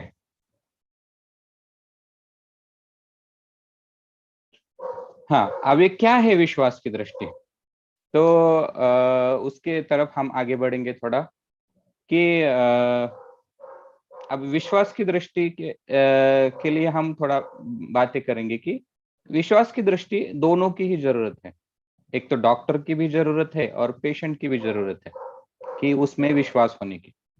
तो पहले तो हम डॉक्टर का ही देखेंगे कि हम डॉक्टर के ही इसमें बारे में तो बात कर रहे हैं, तो हमें कैसा विश्वास होना चाहिए डॉक्टर की इसमें। तो डॉक्टर की दृष्टि से हमें विश्वास की ओर कैसा देखना चाहिए? हमें शास्त्र की ओर तो श्रद्धा सबकी रहती है, लेकिन विश्वास नहीं रहता। उसके बारे में मैंने एक बात पढ़ी थी, वो आपको बताता हूँ कि एक जादूगर था। उन्हें क्या किया, वो नाइजेरिया फॉल का जो आप देख रहे हैं, उसके ऊपर एक रस्सी बांध के इधर से उधर क्या करता था, पैदल चल के गया और फिर पैदल चल के वापस आ गया।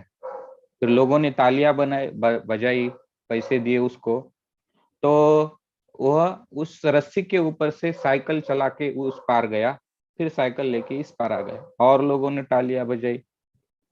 फिर वह जादूगर उस रस्सी के ऊपर साइकिल पे बैठ के बीच में जाके अपने बॉक्स में की कॉफी निकाली और कॉफी पी, फिर लोगों ने तालियां बजाई, आ गया इधर।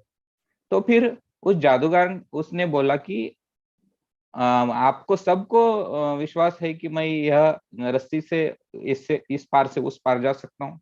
तो सबने तालियां बजाई, हाँ बोले आप जा सकते हो, हमने हमारी खुद से आंखों से देखा है।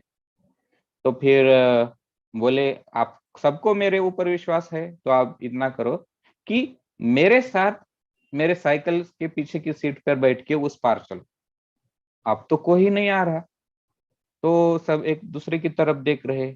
हमारा भी वैसा ही है। हमारे यानी हमारी श्रद्धा तो बनती है, लेकिन विश्वास नहीं बनता। क्यों? जब हमें पता है आयुर्वेद रिजल्ट देता है, ये वो सब सब पता है, लेकिन हम जब हमारे ऊपर बारी आ जाती है, हमारी प्रैक्टिस की बारी आ जाती है, तब हम इससे पीछे हट जाते हैं। तो यहाँ थोड़ी सी ये विश्वास थोड़ा सा कम पड़ता है। अब इसके बारे में और थोड़ा सा आगे पढ़ेंगे, देखेंगे कि क्यों चाहिए विश्वास की दृष्टि। अबे आज के टॉपिक का है बहुत इंपॉर्टेंट और बीच में का यह पॉइंट है कि चिकित्सा के लिए हमें विश्वास की दृष्टि चाहिए या नहीं चाहिए, यानी कैसे। आप दो फोटो देख रहे हैं आप सामने, एक इंजीनियर का फोटो है और एक कलाकार आर्टिस्ट का है, चित्रकार का फोटो है।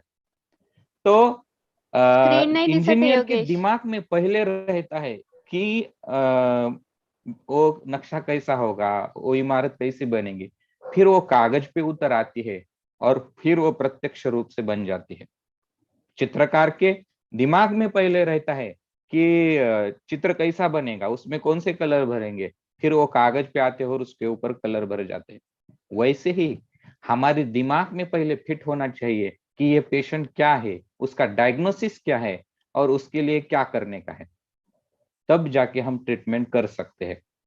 पेशेंट ऐसे ही आया, हम उसको कुछ तो टैबलेट दिए, उसको कुछ रिजल्ट आया या नहीं, हम खाली देखेंगे कि रिजल्ट आएगा क्या नहीं, आएगा क्या नहीं, ऐसा नहीं रहता। हम कन्फर्मली हमको ये पता चलना चाहिए कि यह पेशेंट हमारे से ट्रीट होने वाला है और इसके लिए हम यह ट्रीटमेंट सही कर सकते हैं। यह जब तक हमारा आत्मविश्वास नहीं बनता, तब तक हम चिकित्सा में आगे नहीं बढ़ सकते। तो अब बहुत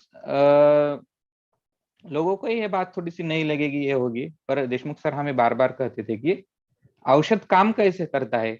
हम बोलते थे कि वीर्य से काम कर रहा है, विपाक से काम कर रहा है, रस से काम कर रहा है, लेकिन सर बोलते थे कि वैसा नहीं है। औषध वैद्य के अनुसार काम कर रहा है। वैद्य, अब सर कल ही बोले कि हरित की को बहुत सारे नाम आए हैं, उसमें पथ्या नाम है, रेचनी नाम है। तो हमें जब पेशेंट को पथ्यकारक बोल के देने का है, तो उसे पथ्या कह के दिया तो उसमें वह पथ्यकारक रिजल्ट देते हैं। और हमें पेशेंट में जब रेचन का काम करना है, तो उसमें वो रेचनी बोल के दिया तो उसका रिजल्ट आ जाता है।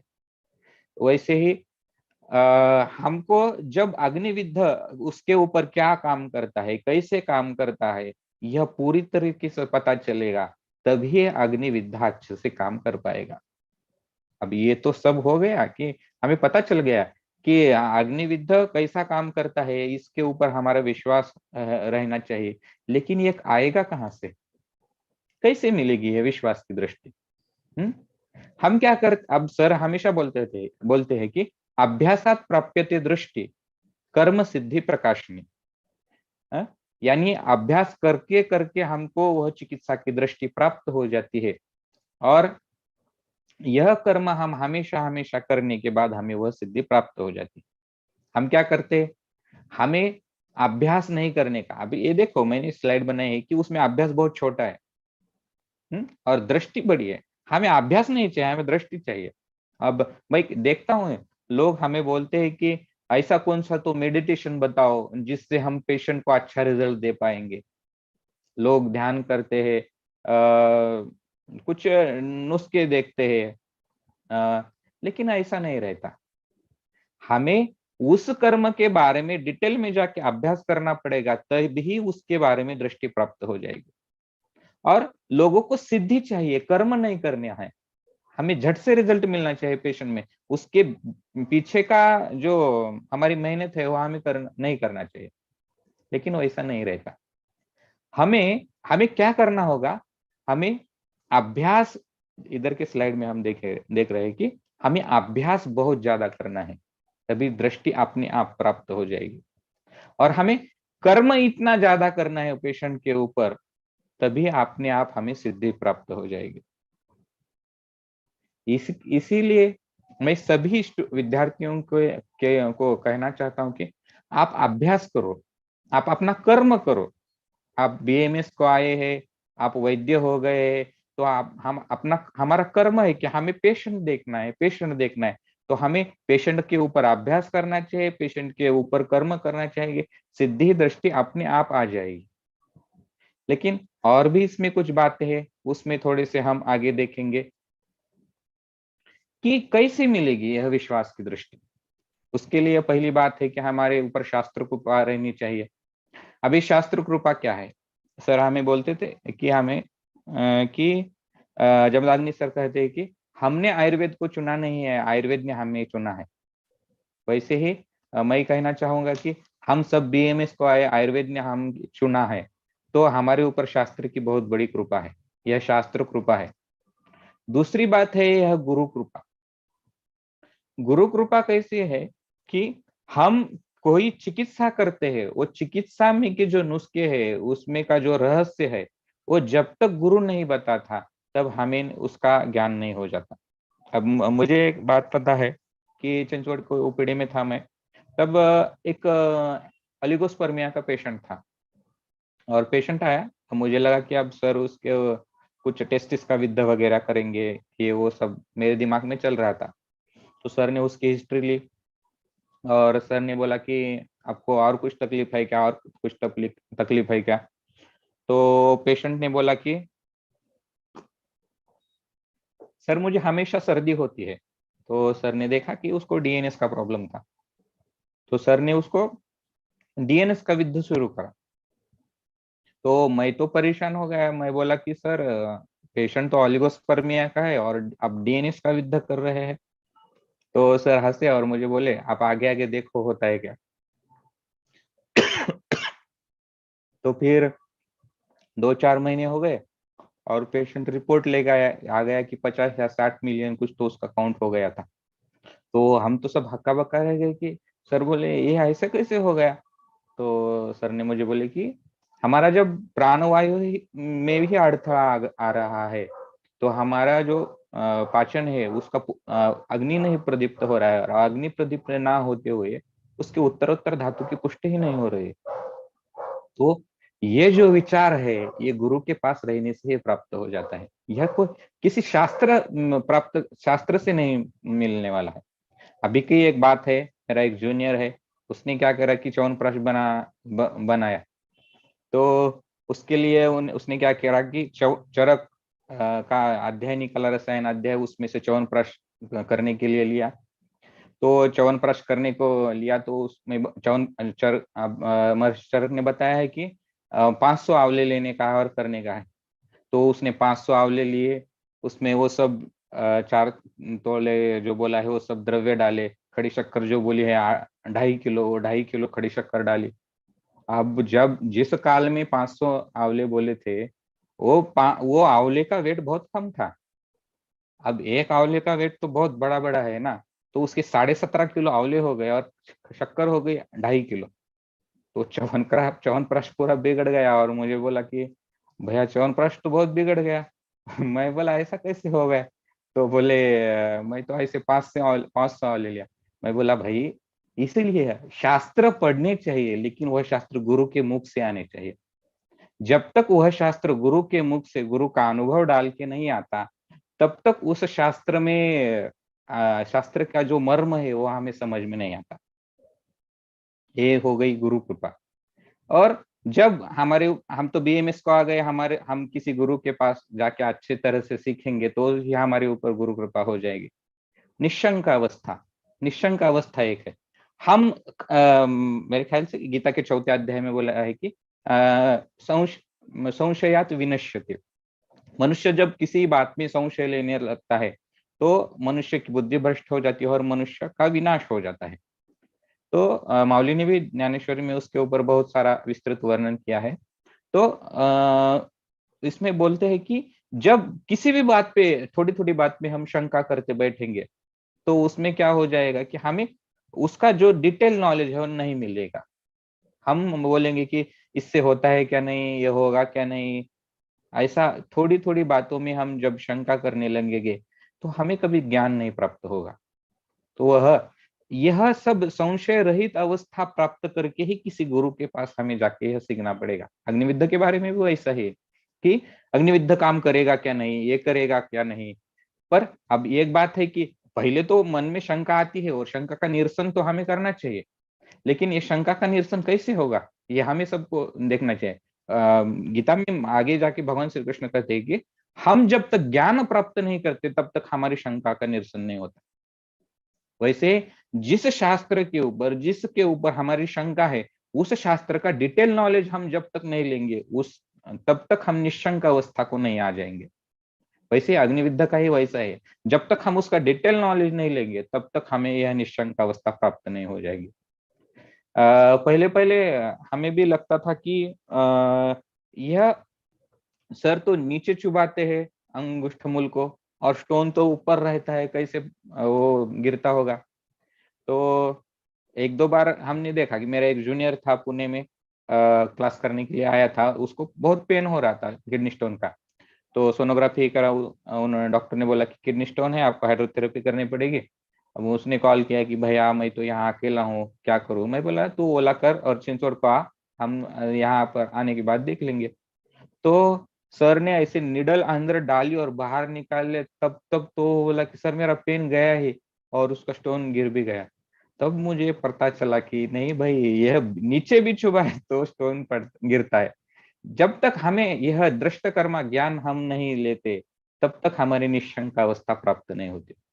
और दूसरी बात है कि हमें अहंकार रहित होकर सीखना पड़ेगा। उसमें क्या है कि हमें लगता है कि हम तो इतने बड़े हैं, हम क्या सर से सर के पास जाके सीखेंगे, मैं तो इतना बड़ा हूँ, मैं ये छोटे छोटे काम करूँ क्या क्या। अब परसों ही मेरी एक जूनियर से बात हुई तो उन्हें बोला कि हम किसी वैद्य के पास जाते हैं, सर हमें मेडिसिन वगैरह बनाने को बोलते हैं, ऐसा वैसा, तो हम सर की हेल्प करते हैं। तो मैं बोला कि बेटा तू थोड़ा सा आपकी लैंग्वेज थोड़ा सा संभाल के बात कर कि आप आपके गुरु की हेल्प नहीं कर रहे हैं, आपको वह कल्प बनाने के लिए गुरु दे रहा है, यह आपके ऊपर उनकी कृपा है। अब मेरे साथ भी ऐसा बहुत बार हुआ है कि चिंचोड़ में मैं एक बार शतावरी कल्प बना रहा था, तब 20 किलो शतावरी कल्प खराब हो गया मेरी तरफ से कि थोड़ी सी उसमें सारीवा ज्यादा गिर गई और वो ऐसे ग्रैन्यूल्स बन ही नहीं रहे। तो फिर मैं तो बहुत डर गया कि अब मेरे से इतना बहुत ये हो गया। तो सर बोले उसका ज्यादा टेंशन मत लो, उसमें थोड़ा सा हम उसका कुछ करेंगे, हम देखेंगे। तो फिर अब मुझे लगा कि नहीं, मेरे से तो ये गलती हो गई है, अब सर मुझे बाद में तो शतावरी कल्प बनाने को कुछ नहीं देंगे। तो सर ने बोला कि योगेश आपने को शतावरी कल्प बनाने का है और ये बारी का तू ही बनाएगा। तब आप तो मैं शुरू से ही पूरा सा ध्यान दे कि सब मैं वो देखने लगा और शतावरी कल्प मैंने बनाया और वो शतावरी कल्प अच्छा ही बना। तब मुझे पता चला कि अब मैं कितने बार भी शतावरी कल्प बनाता हूँ तो शतावरी कल्प नहीं बिगड़ता। हम तो अब 7 दिन को 10 किलो शतावरी कल्प लगता है, इतना फ्रिक्वेंटली हम बनाते हैं। लेकिन वह मुझे पता चलता है कि हम ऐसा नहीं सोचना चाहिए कि हम किसी के वैद्य के पास जाते हैं तो हमारी हेल्प होती है ये वगैरह। उनको हेल्प की जरूरत नहीं होती है, लेकिन वह आपको कुछ काम करने के लिए दे रहे हैं तो वह हमें समझना चाहिए कि हमारे ऊपर वो कृपा हो रही है, कि हमें वो उनके ओपीडी का वो काम वगैरह हमको करने को मिल रहा है, तो हमें वो अनुभव मिल रहा है। नहीं तो प्राइवेट ओपीडी में कोई किसी को हाथ लगाने नहीं देता, पेशेंट भी हाथ नहीं लगाने देता और कोई वैद्य भी हाथ नहीं लगाने देता कि क्या सीखना है वो दूर से देखने का खाली। हम तो ऐसा नहीं हुआ, हम चिंचवड़ की ओपीडी तो सर की ओपीडी तो हमारी ओपीडी लगते थे। हम ऐसे कभी नहीं बोले कि सर की ओपीडी है, हम बोलते थे कि हमारी ओपीडी को ये चाहिए, हमारी ओपीडी को ये चाहिए। यानी इतना हमें वो सर की ओपीडी से लगाव हो गया था कि, और इससे ही अहंकार रहित अवस्था प्राप्त हो जाती है और हमें वो ज्ञान मिलता जाता है। और सबसे बड़ी बात है अनुभव। अनुभव हमें बहुत कुछ सिखा देते हैं। हम देखे रहते, हम जितने पेशेंट ज्यादा देखेंगे उतना हमारा अनुभव बढ़ता है। अभी जो सर के पास सीखने जाने वाले जो स्टूडेंट है उन्हें लगता है कि कितने पेशेंट देखने का, बार बार वही पेशेंट देखने का, जानू पे शुल्क का पेशेंट है वही है।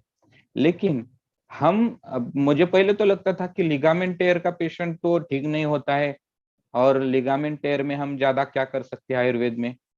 पर मैं जब देशमुख सर के पास जब पुणे में बहुत सारे पेशेंट में देखा कि लिगामेंट टियर होने के बाद भी सर ने जब अग्निविद्या कर्म करने के बाद उनका वो सब ठीक हो गया लिगामेंट टियर का, तो मुझे कॉन्फिडेंस आ गया।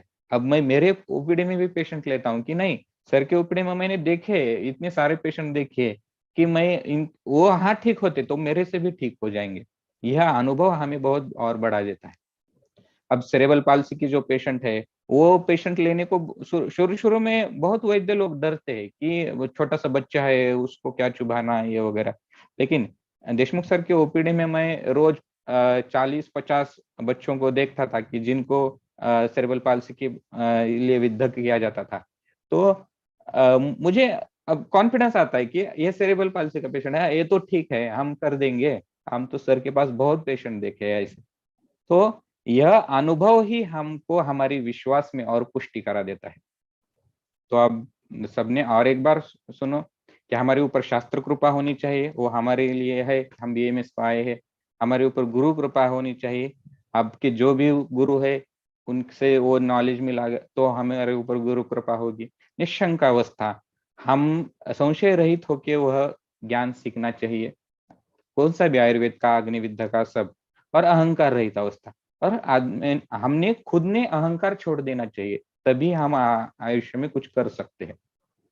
नहीं तो मैं उनके पास जाके सीखूं क्या, ऐसा वैसा जो है वो नहीं रखना चाहिए। अनुभव, और यह जितने ज्यादा पेशेंट हम देख सकेंगे उतना ही हमारा अनुभव बढ़ेगा और हमारा विश्वास बढ़ता रहेगा। हाँ, अब कैसे मिलेगी विश्वास की दृष्टि? तो यह श्री वारकरी आयुर्वेद अग्निविद्या व्याख्यान सत्र से आपको विश्वास की दृष्टि मिल सकती है। देखो कैसे मिल सकती है। स्टूडेंट को पता चल गया कि अग्निविद्या यह कोई तो चीज है जो काम करती है। अब साइटिक के पेशेंट ट्रीट हो रहे हैं तो हमारे भी हमको भी पता चल गया कि नहीं नहीं, साइटिक का पेशेंट हमें छोड़ना नहीं, वो ट्रीट हो सकता है, क्योंकि हमने देखा है, ये अग्निविद्या व्याख्यान सत्र में देखा है। तो वह हमारा विश्वास और पुष्ट हो जाता है। और विद्यार्थियों को भी अब पता चल गया है कि हमें आयुर्वेदिक प्रैक्टिस करनी चाहिए, क्योंकि आयुर्वेदिक प्रैक्टिस कितनी अच्छी चलती है। इसलिए यह अग्निविद्या व्याख्यान सत्र आपके जीवन में बहुत बड़ा टर्निंग पॉइंट ला सकता है। और रुग्ण में कैसे बढ़ाएगी अग्निविद्या व्याख्यान सत्र से यह विश्वास की दृष्टि? अब मैं रुग्ण के बारे में विश्वास की दृष्टि बता रहा था कि अध्योरोगी भिषग्वश्यो ज्ञापक सत्ववान अपि। इसमें जो भिषग्वश्य जो गुण बोला है वह विश्वास का गुण है। जब तक रुग्ण हमारा भिषग्वश्य नहीं होता, हम जो बोलते हैं वह वो नहीं सुनता, हम पत्ता का पालन नहीं करता, तब तक हम उसके ऊपर ट्रीटमेंट नहीं कर सकते। हाँ, अब हर एक पेशेंट में तो हम ये सब उनके दिल के अंदर जाके हम तो ये नहीं कर सकेंगे। लेकिन पंकज सर ने मुझे परसों बताया कि जो मस्कुलर डिस्ट्रोफी की जो पेशेंट है उनके पास, तो उनको एक न्यूरोलॉजिस्ट ने बोल दिया कि आपके बच्चे का कुछ नहीं होने वाला है, आप कितना भी ट्रीटमेंट करो उनको कुछ नहीं होने वाला है। तो वो बहुत परेशान थे। तो पंकज सर ने जो देशमुख सर का वो लाइव सेशन चल रहा था उस दिन नानापेट के ओपीडी में, तब वो मसल डिस्ट्रोफी के जो पेशेंट बताए सर ने, तो पंकज सर ने बोला कि मैं उनको वो वीडियो निकाला यूट्यूब के ऊपर का और बोला कि आप ये घर जाके आराम से देखो। तो दूसरे दिन पेशेंट आए और बोले नहीं नहीं सर, हमको तो अब विश्वास आ गया कि हमारा बच्चा ठीक हो जाएगा, क्योंकि हमारा बच्चा तो चल फिर सकता है थोड़ा सा, वो सर के पास जो बच्चे आते हैं वो चल फिर भी नहीं सकते हैं। तो इतना यह अग्निविद्ध कर्म का जो ये व्याख्यान सत्र है वह रुग्णों में भी परिवर्तन ला सकता है। आप आपके रुग्णों में भी, आप जो अब नॉन मेडिकल लोग भी देख रहे हैं यूट्यूब को, तो उनको भी पता चल रहा है कि यह अग्निविद्ध कुछ तो है और वह काम करता है। अब वैद्य लोगों को भी पता चल गया है कि अग्निविद्ध कुछ तो है, उसमें वह ट्रीटमेंट दे सकता है। अब बहुत जनों ने बताया कि हम तो बहुत गलत पॉइंट करते थे, हमें कुछ पता नहीं चल गया था तब। अब यह व्याख्यान सत्र से हमें पता चल गया कि नहीं, इसका सही पॉइंट यह है, इसका सीक्वेंस ऐसा लेना चाहिए, अग्निकर्म कब करना चाहिए, विद्ध कर्म कब करना चाहिए। यह जो एक कॉन्फिडेंस है वह कॉन्फिडेंस बिल्ड हो जाता है। ओके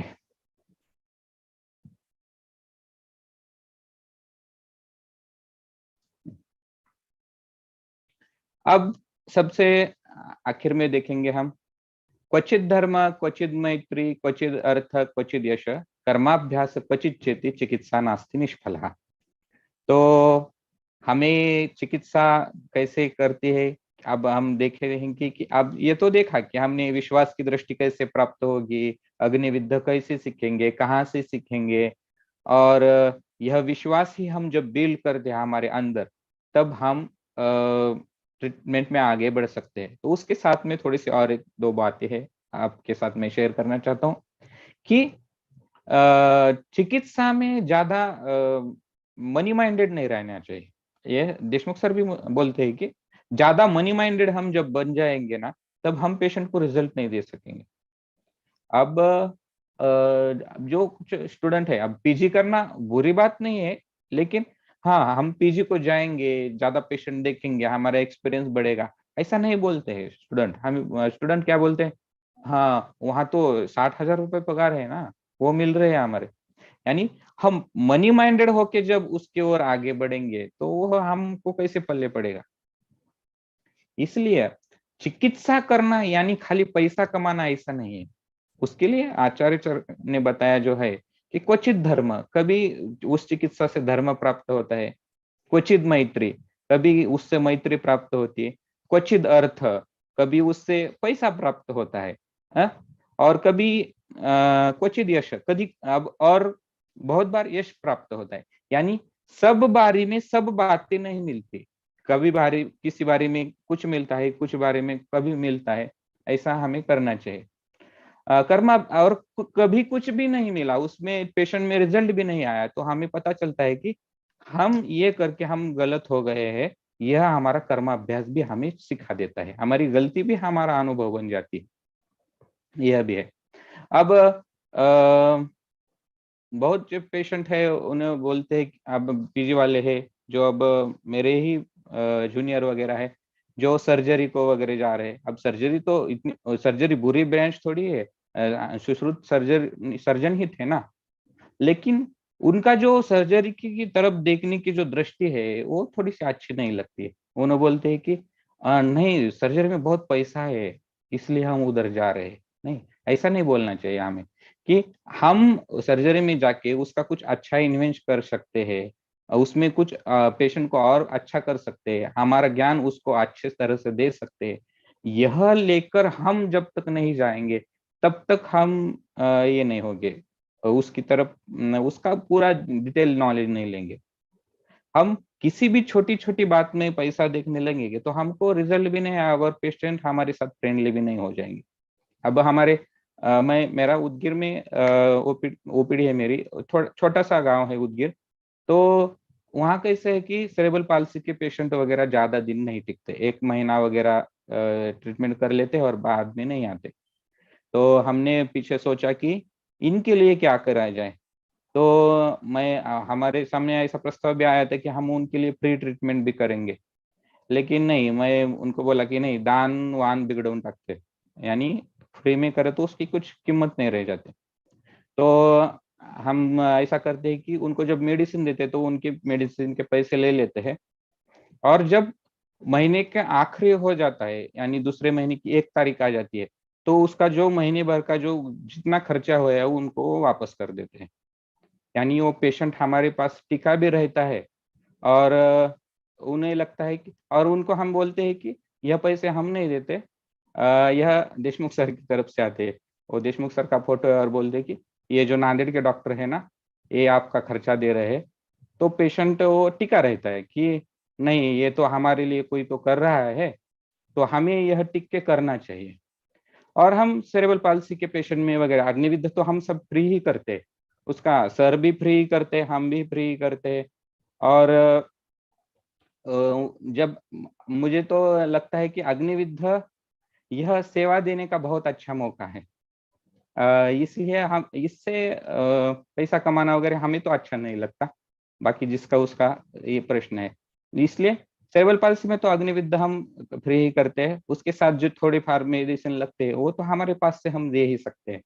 इसलिए क्या होता है कि हमारे पास पेशेंट भी टिका रहता है, और उसमें जो रिजल्ट आता है वह हमारा यश बढ़ाता है, हमारी कीर्ति बढ़ाता है। यह भी वैद्य लोगों ने यह इस बात पे सोचना चाहिए। कब हर बात में पैसा देखने की वजह वहां से कुछ निकलता है, हमें यश प्राप्त हो रहा है किसी पेशेंट में, तो यश लेना चाहिए। किसी से पहचान ही बन जाएगी इस ट्रीटमेंट के बाद, तो उसमें पहचान भी बनाना चाहिए, मैत्री बढ़ानी चाहिए। और कुछ नया कुछ पेशेंट है तो उसमें कुछ कर्माभ्यास करके देखना चाहिए।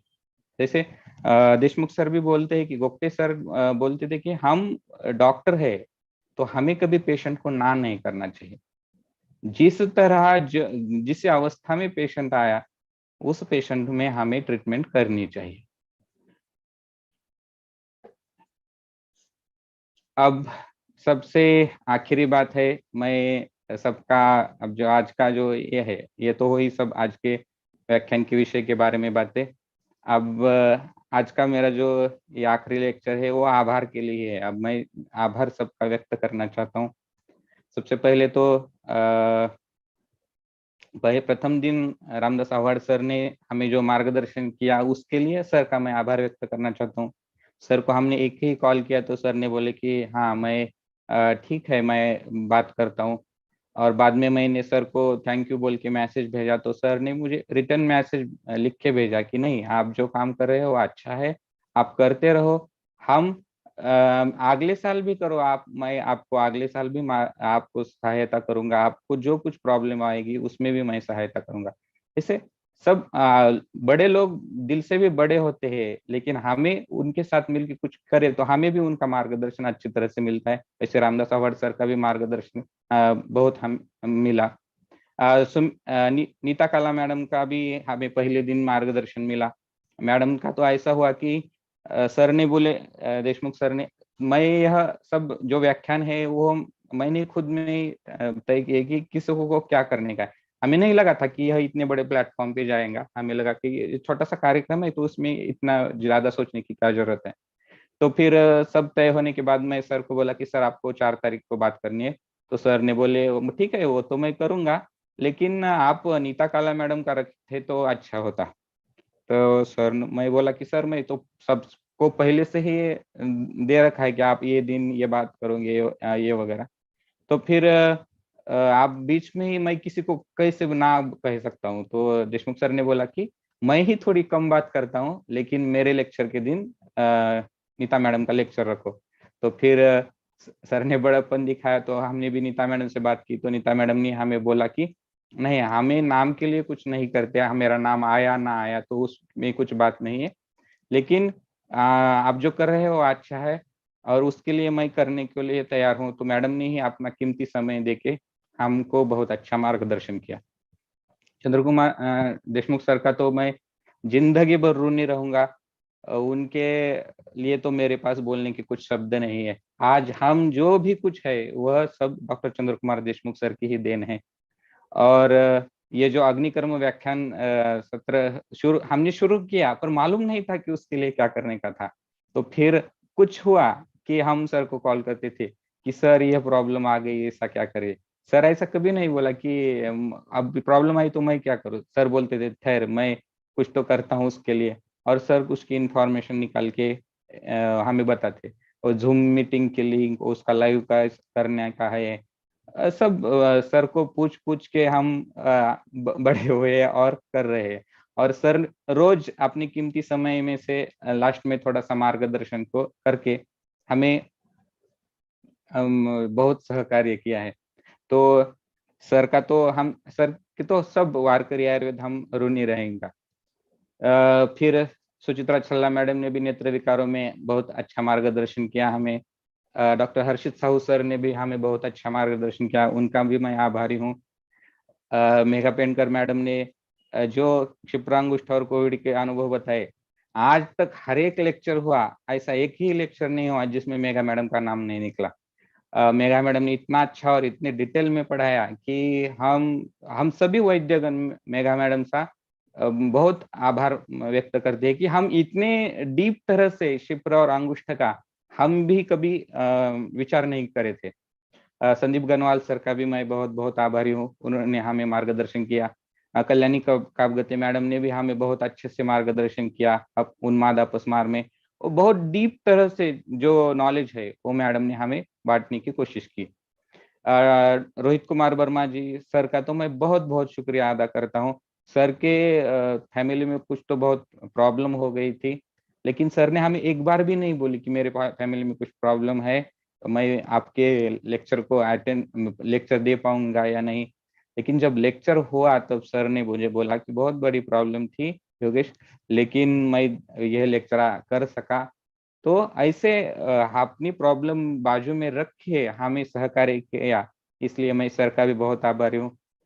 डॉक्टर कैलाश वाघ सर ने जो ऊर्ध्व जत्रु विकारों में जो बताया, सर ने जो सीक्वेंस बताया, वो सीक्वेंस वैद्यों के लिए बहुत मार्गदर्शक कारक ठहरेगा। इसके लिए मैं कैलाश सर का भी आभारी हूँ। वैशाली मैडम तो पहले थोड़े से नर्वस हो गई थी कि इतना बड़ा कार्यक्रम होने जा रहा है, मैं क्या बात करूंगी वगैरह। लेकिन मैडम ने इतना अच्छा लेक्चर दिया कि सब मैडम के फैन हो गए। नीलम मैडम ने भी अग्निकर्म और विद्धकर्म के रुग्णानुभव बहुत अच्छे तरह से बताए। पंकज सर ने जो शूल और अग्निविद्ध का जो कोरिलेशन बताया, वह सब वैद्य के लिए सराहनीय है, वह अच्छे से देखना चाहिए सबने। माझी मैडम का भी मैं बहुत आभार व्यक्त करता हूँ कि हमें तो लगा था कि वातरक तो इतना सा छोटा सा पॉइंट है और उसमें तो एक ही विद्ध बोला है, तो अब मैडम 1 घंटा क्या बात करेंगे। लेकिन मैडम ने जो डिटेल में पूरे अनुभव शेयर किए, उसके लिए मैं मैडम का भी आभारी हूँ। चिंतन सर का भी मैं बहुत बहुत आभारी हूँ। मैं तो कहता हूँ कि देशमुख सर मेरे पहले गुरु है और चिंतन सर मेरे दूसरे गुरु है। देशमुख सर दिन भर पूरे हम मैं और चिंतन सर साथ में थे पुणे में, तो देशमुख सर हमें पॉइंट के बारे में वो सब बताते थे और उसकी सब पाठ करना, यानी उसकी जो मराठी में उजळणी बोलते, वो चिंतन सर हमसे कर लेते थे कि योगेश फिर अब इसमें क्या, तो मैं याद करके बताने का था। तो सर चिंतन सर बोलते कि नहीं, इसमें ऐसा काम करता है ये विद्या। तो चिंतन सर से मैं बहुत ज्यादा सीख गया देशमुख सर के पास। और नए नए पॉइंट जो है वो जो दोनों का चिंतन सर का अनुभव और मेरा अनुभव मिलके मैं चिंतन सर का भी अनुभव पूरा मेरे पास सर चिंतन सर की कृपा से आ गया। और प्रज्ञा मैडम का भी मैं बहुत बहुत आभारी हूँ। मैडम ने जो गोप्ते सर के बारे में जो बताया, उससे पूरा ऐसा पूरा दिल भर के आ गया कि हम भी एक बार गोप्ते सर को मिलना चाहिए था, ऐसा हमें लगा। इसके बाद ये जो पीछे का बैकग्राउंड है, ये आपको पता नहीं रहता है कि इसके पीछे कितना भागना पड़ता है, दौड़ना पड़ता है। हम सुबह 7 बजे उठे कि हमारा चलता था कि आज की स्क्रिप्ट क्या है, वो स्क्रिप्ट का पाठांतर कैसा करना है। फिर ये इंटर्नशिप की इनकी ड्यूटियां करके स्क्रिप्ट पढ़ के वो सब बता के, और दोपहर में एक बार स्क्रिप्ट पढ़ के लेना, फिर डेमो लेने का हर एक व्याख्याता का। फिर डेमो में इतने, कभी किसी का लैपटॉप ही नहीं चलता, कभी किसी का माइक का प्रॉब्लम है, कभी कभी तो टेक्नीशियन को बुला के वो प्रॉब्लम सॉल्व करनी पड़ती थी। यहाँ तक वो पूरे 15 दिन ऐसे चले गए। लेकिन यह सब जिम्मेदारी क्षितिज ने, सुनील ने, ज्ञाना ने, गणेश, विष्णु, रामदास, इन सब जनों ने हंसते हंसते पार करी। और जो प्रमोशन की वीडियो दिए, रामेश्वर है, अपना कृष्णा है, आदिनाथ है, कुणाल है, इन्होंने सबने अपने एक्सपीरियंस शेयर करे और यह अग्निविद्या व्याख्यान सत्र को और प्रमोट करने का कार्य किया। मैं उनका भी बहुत आभारी हूँ। और सुजाता का भी मैं बहुत आभारी हूँ। सुजाता मुझे हमेशा मार्गदर्शन करती थी कि हाँ, आप इतनी बड़ी बात कर रहे हैं, लेकिन उस थोड़ा सा ध्यान रख के बातें करो कि अच्छे से होना चाहिए, ये होना चाहिए, पीपीटी अच्छे होनी चाहिए। ये सब सुजाता ने भी हमें बार बार मार्गदर्शन किया। तो मैं फिर से एक बार सुनील का और क्षितिज का बहुत बहुत आभार व्यक्त करता हूँ। ये मेरे साथ है। मैं बोलता हूँ ना, ज्ञाना और सुनील और जो मेरे सब है, ये मेरे दो साथ कार्य करते नहीं, ये मेरे हाथ है। और इन्हों काम किया तो ये मैं आगे बढ़ सकता हूँ। ऐसा मैं इनका भी बहुत बहुत आभारी हूँ। और कल जो होने वाली है छत्रपति शिवाजी महाराज की जन्म जयंती है, उसकी सबको मैं हार्दिक शुभकामनाएं देना चाहता हूँ। महाराष्ट्र का जो आराध्य दैवत कहा जाता है छत्रपति शिवाजी महाराज, तो उनका आदर्श हम सामने रख के आगे बढ़ सकते हैं। छत्रपति शिवाजी महाराज, हमें जब कुछ प्रॉब्लम आता है तो ये होता है, तो मैं सुनील को वगैरह कहता हूँ कि आप हमारे यहाँ श्रीमान योगी है, तो पढ़ देख कि महाराज की जिंदगी में कितने प्रॉब्लम थे, लेकिन कभी उन्होंने हार नहीं मानी। हम इतने इतने छोटे से प्रॉब्लम से ऐसे नहीं हारना चाहिए। यह शिवाजी महाराज की हम प्रेरणा लिए हुए आगे बढ़ रहे। उसी शिव जयंती की आप सबको हार्दिक हार्दिक शुभकामनाएं। और आखिरी बात एक है कि आज यह जो व्याख्यान सत्र हुआ, उसका जो कुछ फीडबैक है, उसके कुछ सुझाव है, वो वगैरह श्री वारकरी आयुर्वेद .com यह वेबसाइट है हमारी, वहाँ जाके, वहाँ भी लास्ट में कांटेक्ट में जो एक सेशन है, उसमें भी मैसेज करके हम आप बता सकते हैं। और मेरे ख्याल से यह वेबसाइट का डबल हो गया। यहाँ श्री वारकरी आयुर्वेद @gmail.com चाहिए, यह मेल है हमारा, उसके ऊपर भी आप मैसेज कर सकते हैं। और 7558680016 ये हमारे क्लिनिक का नंबर है, उसके ऊपर भी आप टेक्स्ट मैसेज, कॉल वगैरह करके आप अपने सुझाव दे सकते हैं। अब सबसे आखिरी बात, फिर मिलेंगे अगले साल श्री वारकरी आयुर्वेद अग्निविद्या व्याख्यान सत्र 4 फरवरी से 18 फरवरी 2023 को। तो सबने बहुत बोला कि नहीं नहीं, ये अगले साल भी होना चाहिए, तो हम पूरी तरह से कोशिश करेंगे कि अगले साल इससे अच्छा हो जाएगा। सर ने मुझे यही साल बोले थे कि हर एक स्रोत से डिवाइड करके आप दो, तो उनको थोड़ा सा बहुत विस्तृत तरह से बताएंगे। लेकिन इस साल टाइम भी बहुत कम था, व्याख्याताओं को भी प्रिपेयर करने को इतना टाइम नहीं मिला। अगले साल पूरी तैयारी से, पूरे इससे हम यह अग्नि कर्म और विद्या कर्म व्याख्यान सत्र करेंगे। तो मैं फिर से सभी का एक बार आभार व्यक्त करते हुए मैं आज यहाँ रुकता हूँ। और आखिर में मैं डॉक्टर चंद्र कुमार देशमुख सर को कहना चाहूंगा कि आप थोड़ा सा हमें मार्गदर्शन करें। पुन्हा अटकलं ते उचलून ठेवायला की हे व्हायला.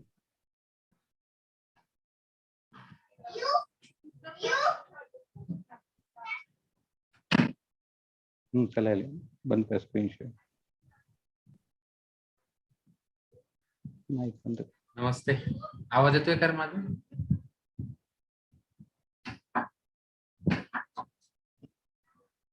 हॅलो,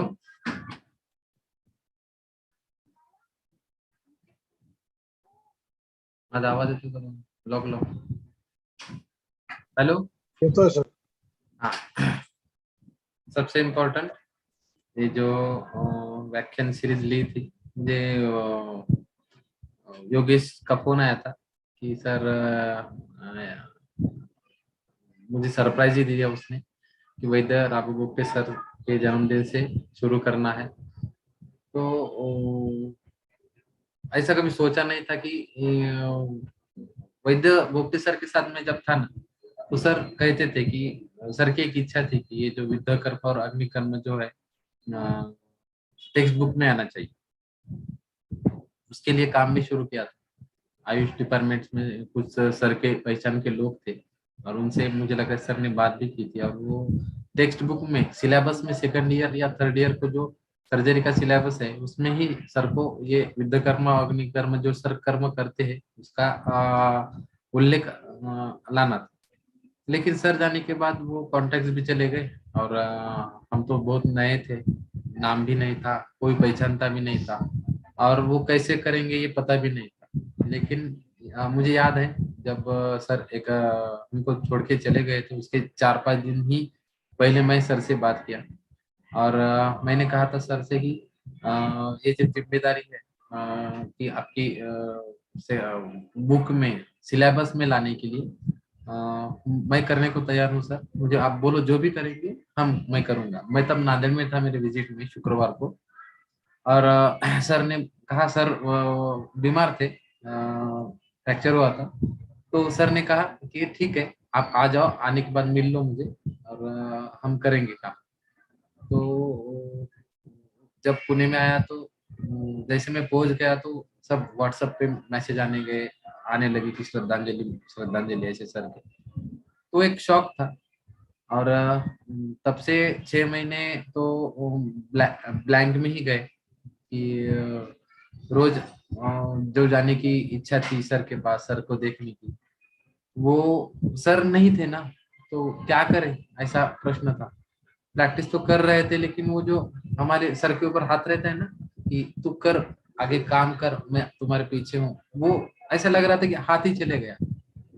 लेकिन जब मैडम से मिला, गोखले मैडम थी और पद्मनाभ सर थे, तो बहुत आयुर्वेद के जो वैद्य भी थे, सर के स्टूडेंट भी थे, कुछ लोग भी थी जो गोखले सर का क्लिनिक आगे बढ़ाने की इच्छा करते थे। मेरी भी इच्छा थी कि सर का क्लिनिक आगे बढ़े और ये जो काम है हर लोगों तक पहुंचे, हर स्टूडेंट उसको करने की इच्छा प्रकट करे। अगर मालूम ही नहीं है तो कैसे करेंगे। तो ऐसा लग रहा था कि सबको मिलना चाहिए, क्योंकि मैं जब भी प्रैक्टिस कर रहा था मेरे खुद के पेशेंट, मुझे लगता है मैं 3 महीने में मेरे पेशेंट एक विजिट के 200 तक जा रहे थे। लेकिन अकेले ही क्यों करें सब, ऐसा लग रहा था कि अरे हम ही क्यों करें ये सब ने करना चाहिए। तो मैं जो भी जूनियर दिखता था उसको पकड़ के लाता था। मैं बता रहा हूँ फोन पे तो किसको विश्वास नहीं रहता था, लेकिन एक बार उपड़ी में आएगा ना वो विश्वास रखता था, अरे हाँ इतने पेशेंट कैसे आए रहे। तो वो जो है तब से शुरू जो किया है अभी तक चालू ही है कर्म।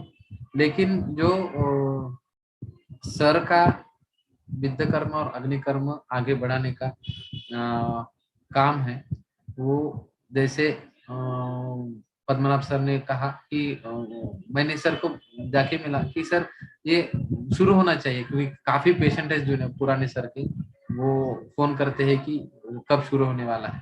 तो मैंने कहा कि किसी को भी दे दो, लेकिन ये शुरू होना चाहिए।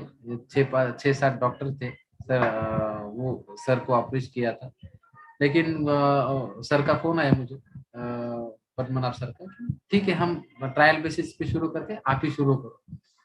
तो ये बहुत बड़ी जिम्मेदारी थी, क्योंकि मेरा खुद का भी इनिशियल ओपीडी थी चिंचवड़ में, और चिंचवड़ से नानापेट काफी 20-25 किलोमीटर दूर है, तो गाड़ी भी नहीं थी।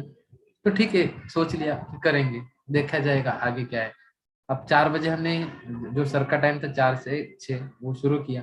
मुझे लगता है तब पहले ही महीने में पंकज आया था, 2-3 पेशेंट थे, और ऐसे बढ़ते बढ़ते अब इतने हो गए कि हम ज्यादा टाइम नहीं दे पाते, हर एक पेशेंट को लिमिटेड क्वांटिटी रखते हैं। ये जो बढ़ते बढ़ते गया है ये सब समर्पित है वैद्य राघव गुप्ते सर को। और न एतद ममम, मेरा एक कुछ नहीं है, जो सीखा है सर के पास। हालांकि सर का जैसे हम सब देखते हैं ना कि आयुर्वेद बहुत बड़ा है, लेकिन आचार्य रामदेव बाबा जी ने एक ही योग पकड़ के बहुत आगे निकल गए। वैसे गोगटे सर के जो कर्म है, अभी पद्मनाभ सर बता रहे थे कि HIV में इतना अच्छा कर्म है, हम पेशेंट पे काम करते हैं। सर का मेडिसिन सिलेक्शन बहुत परफेक्ट था कि अभी भी हमारे पास जो स्टूडेंट आते हैं वो सीखते हैं। विद्याग्नि कर्म तो है ही, लेकिन बाकी के जो सर के स्टडीज थे, जैसे कि अग्निकर्म इन कैंसर, जैसे मैंने मुझे लगता है दूसरे या तीसरे दिन के व्याख्यान में बताया था कि हम आयुर्वेद, या मैं खुद कैंसर का डॉक्टर नहीं हूँ, लेकिन 2015 में मैंने पहली कैंसर की पेशेंट देखी थी, और सर के पास मैंने काफी पेशेंट देखे थे। और सर के जो थॉट्स है, सिंपल सर का एक लेख है, तो उसमें से इतना नॉलेज मिला। सर के पुराने पेशेंट आते गए और समझ में आया कि यार सर ने कितने अच्छी तरह से कैंसर को मैनेज किया है। कैंसर ठीक नहीं किया है, मैनेज किया है। मैनेजमेंट इतना अच्छा मैनेजमेंट है कि वो केमोथेरेपी रेडिएशन से भी कहीं बढ़कर है। ये 2015 में समझ में आया। तो मैं आज, मुझे लगता है मैंने कम से कम 6-7 कैंसर के पेशेंट देखे, और ये 2022 में 150 के ऊपर हुए हैं। तो हम तो कैंसर के स्पेशलिस्ट नहीं है, लेकिन जो विजन है, एक पॉइंट है सर का, वो पकड़ के काम किया है। HIV में कर्म है, वुंड हीलिंग में कर्म है सर का। तो हम, जो लग रहा था कि सर का हाथ ऊपर से चले गया था, जो शून्यता थी, तो लेकिन जैसे सर का क्लिनिक करने लगे और सर की जो प्रैक्टिस करने लगे, बढ़ाते लगे, तो बाद में ऐसा समझ रहा था कि या ऐसे भास हो रही थी कि सर, हाँ सर ही बता रहे हैं कि ऐसा करो, गोगटे सर ही बता रहे कि ये करो। जो सर ने, सर के साथ 2 साल में जो बातें सर बताते थे, वो अभी तक फिर से याद आती है। कल जो हमारे प्रज्ञा मैडम का लेक्चर हुआ, ऐसा लग रहा था कि सर ही बात कर रहे हैं हमसे, क्योंकि वो सर के साथ जो अनुभव थे ना, वो इतने अच्छे थे कि ये जो विद्याकर्म और अग्निकर्म और बाकी के सर के जो हम प्रैक्टिस कर रहे हैं, वो स्टूडेंट को बताने में और ये बढ़ाने में इतना आनंद आता है कि थकावट आती ही नहीं। और इतना अच्छा लगता है कि जो स्टूडेंट अभी तैयार हो रहे हैं, वारकरी आयुर्वेद हो रहा है, विदर्भ में भी स्टूडेंट है, आज उन्होंने शिविर रखा है, काफी अच्छे लोग तैयार हो रहे हैं। तो एक अच्छा लग रहा है कि हमने सर ने जो काम दिया था, जो विद्याकर्म अग्निकर्म है, वो तो काम शुरू है, लेकिन आज सर ही बता रहे, ऐसा समझो, जो भी सुन रहे हैं, जो भी कर रहे हैं, कम से कम हर एक ने कम से कम अपने अंडर कम से कम 4 आयुर्वेद स्टूडेंट तैयार करना है। और जो आयुर्वेद से भटक के दूसरी जगह पे जा रहे हैं, उनको आयुर्वेद की तरफ लाना है। तो सफिशिएंट हो जाएगा कि बहुत अच्छा लगेगा कि ये आगे जाके हम, हमारा और आयुर्वेद का नाम करेंगे। गोगटे सर को जहाँ भी है वहाँ वो काफी अच्छा लगेगा। और मैं वारकरी आयुर्वेद का धन्यवाद करूंगा, क्योंकि ये शिव धनुष्य था। हमने पकड़ते समय तो पता नहीं था, शुरू करते समय ही शिव धनुष्य है, लेकिन बाद में शिव धनुष्य इतना बड़ा निकला कि दिल्ली, कर्नाटक, विशाखापट्टनम, पश्चिम बंगाल, एक इंडिया से बाहर से भी लोगों तक एक पहुंच रहा है। तो काफी अच्छा लग रहा है, और सबको ऑल द बेस्ट। मुझे लगता है आज का बहुत टाइम हो गया है, तो धन्यवाद। मैं सर का बहुत बहुत आभारी हूँ कि सर ने हमें टाइम निकाल के हमेशा मार्गदर्शन किया, और भी आगे भी करते। हमें नांदेड़ को आए तो हर विजिट को बोलते हैं कि आप ये करो, ये करो। हमें लगता है कि सर को इतना कैसे सोचता है कि सर खुद की भी ओपीडी संभाल के हमको भी बोलते हैं कि आप रिकॉर्ड मेंटेन करो, पेशेंट का ये सब करो। तो इतना सर हमारे ऊपर जो प्रेम करते हैं, इससे हम सरोवर है।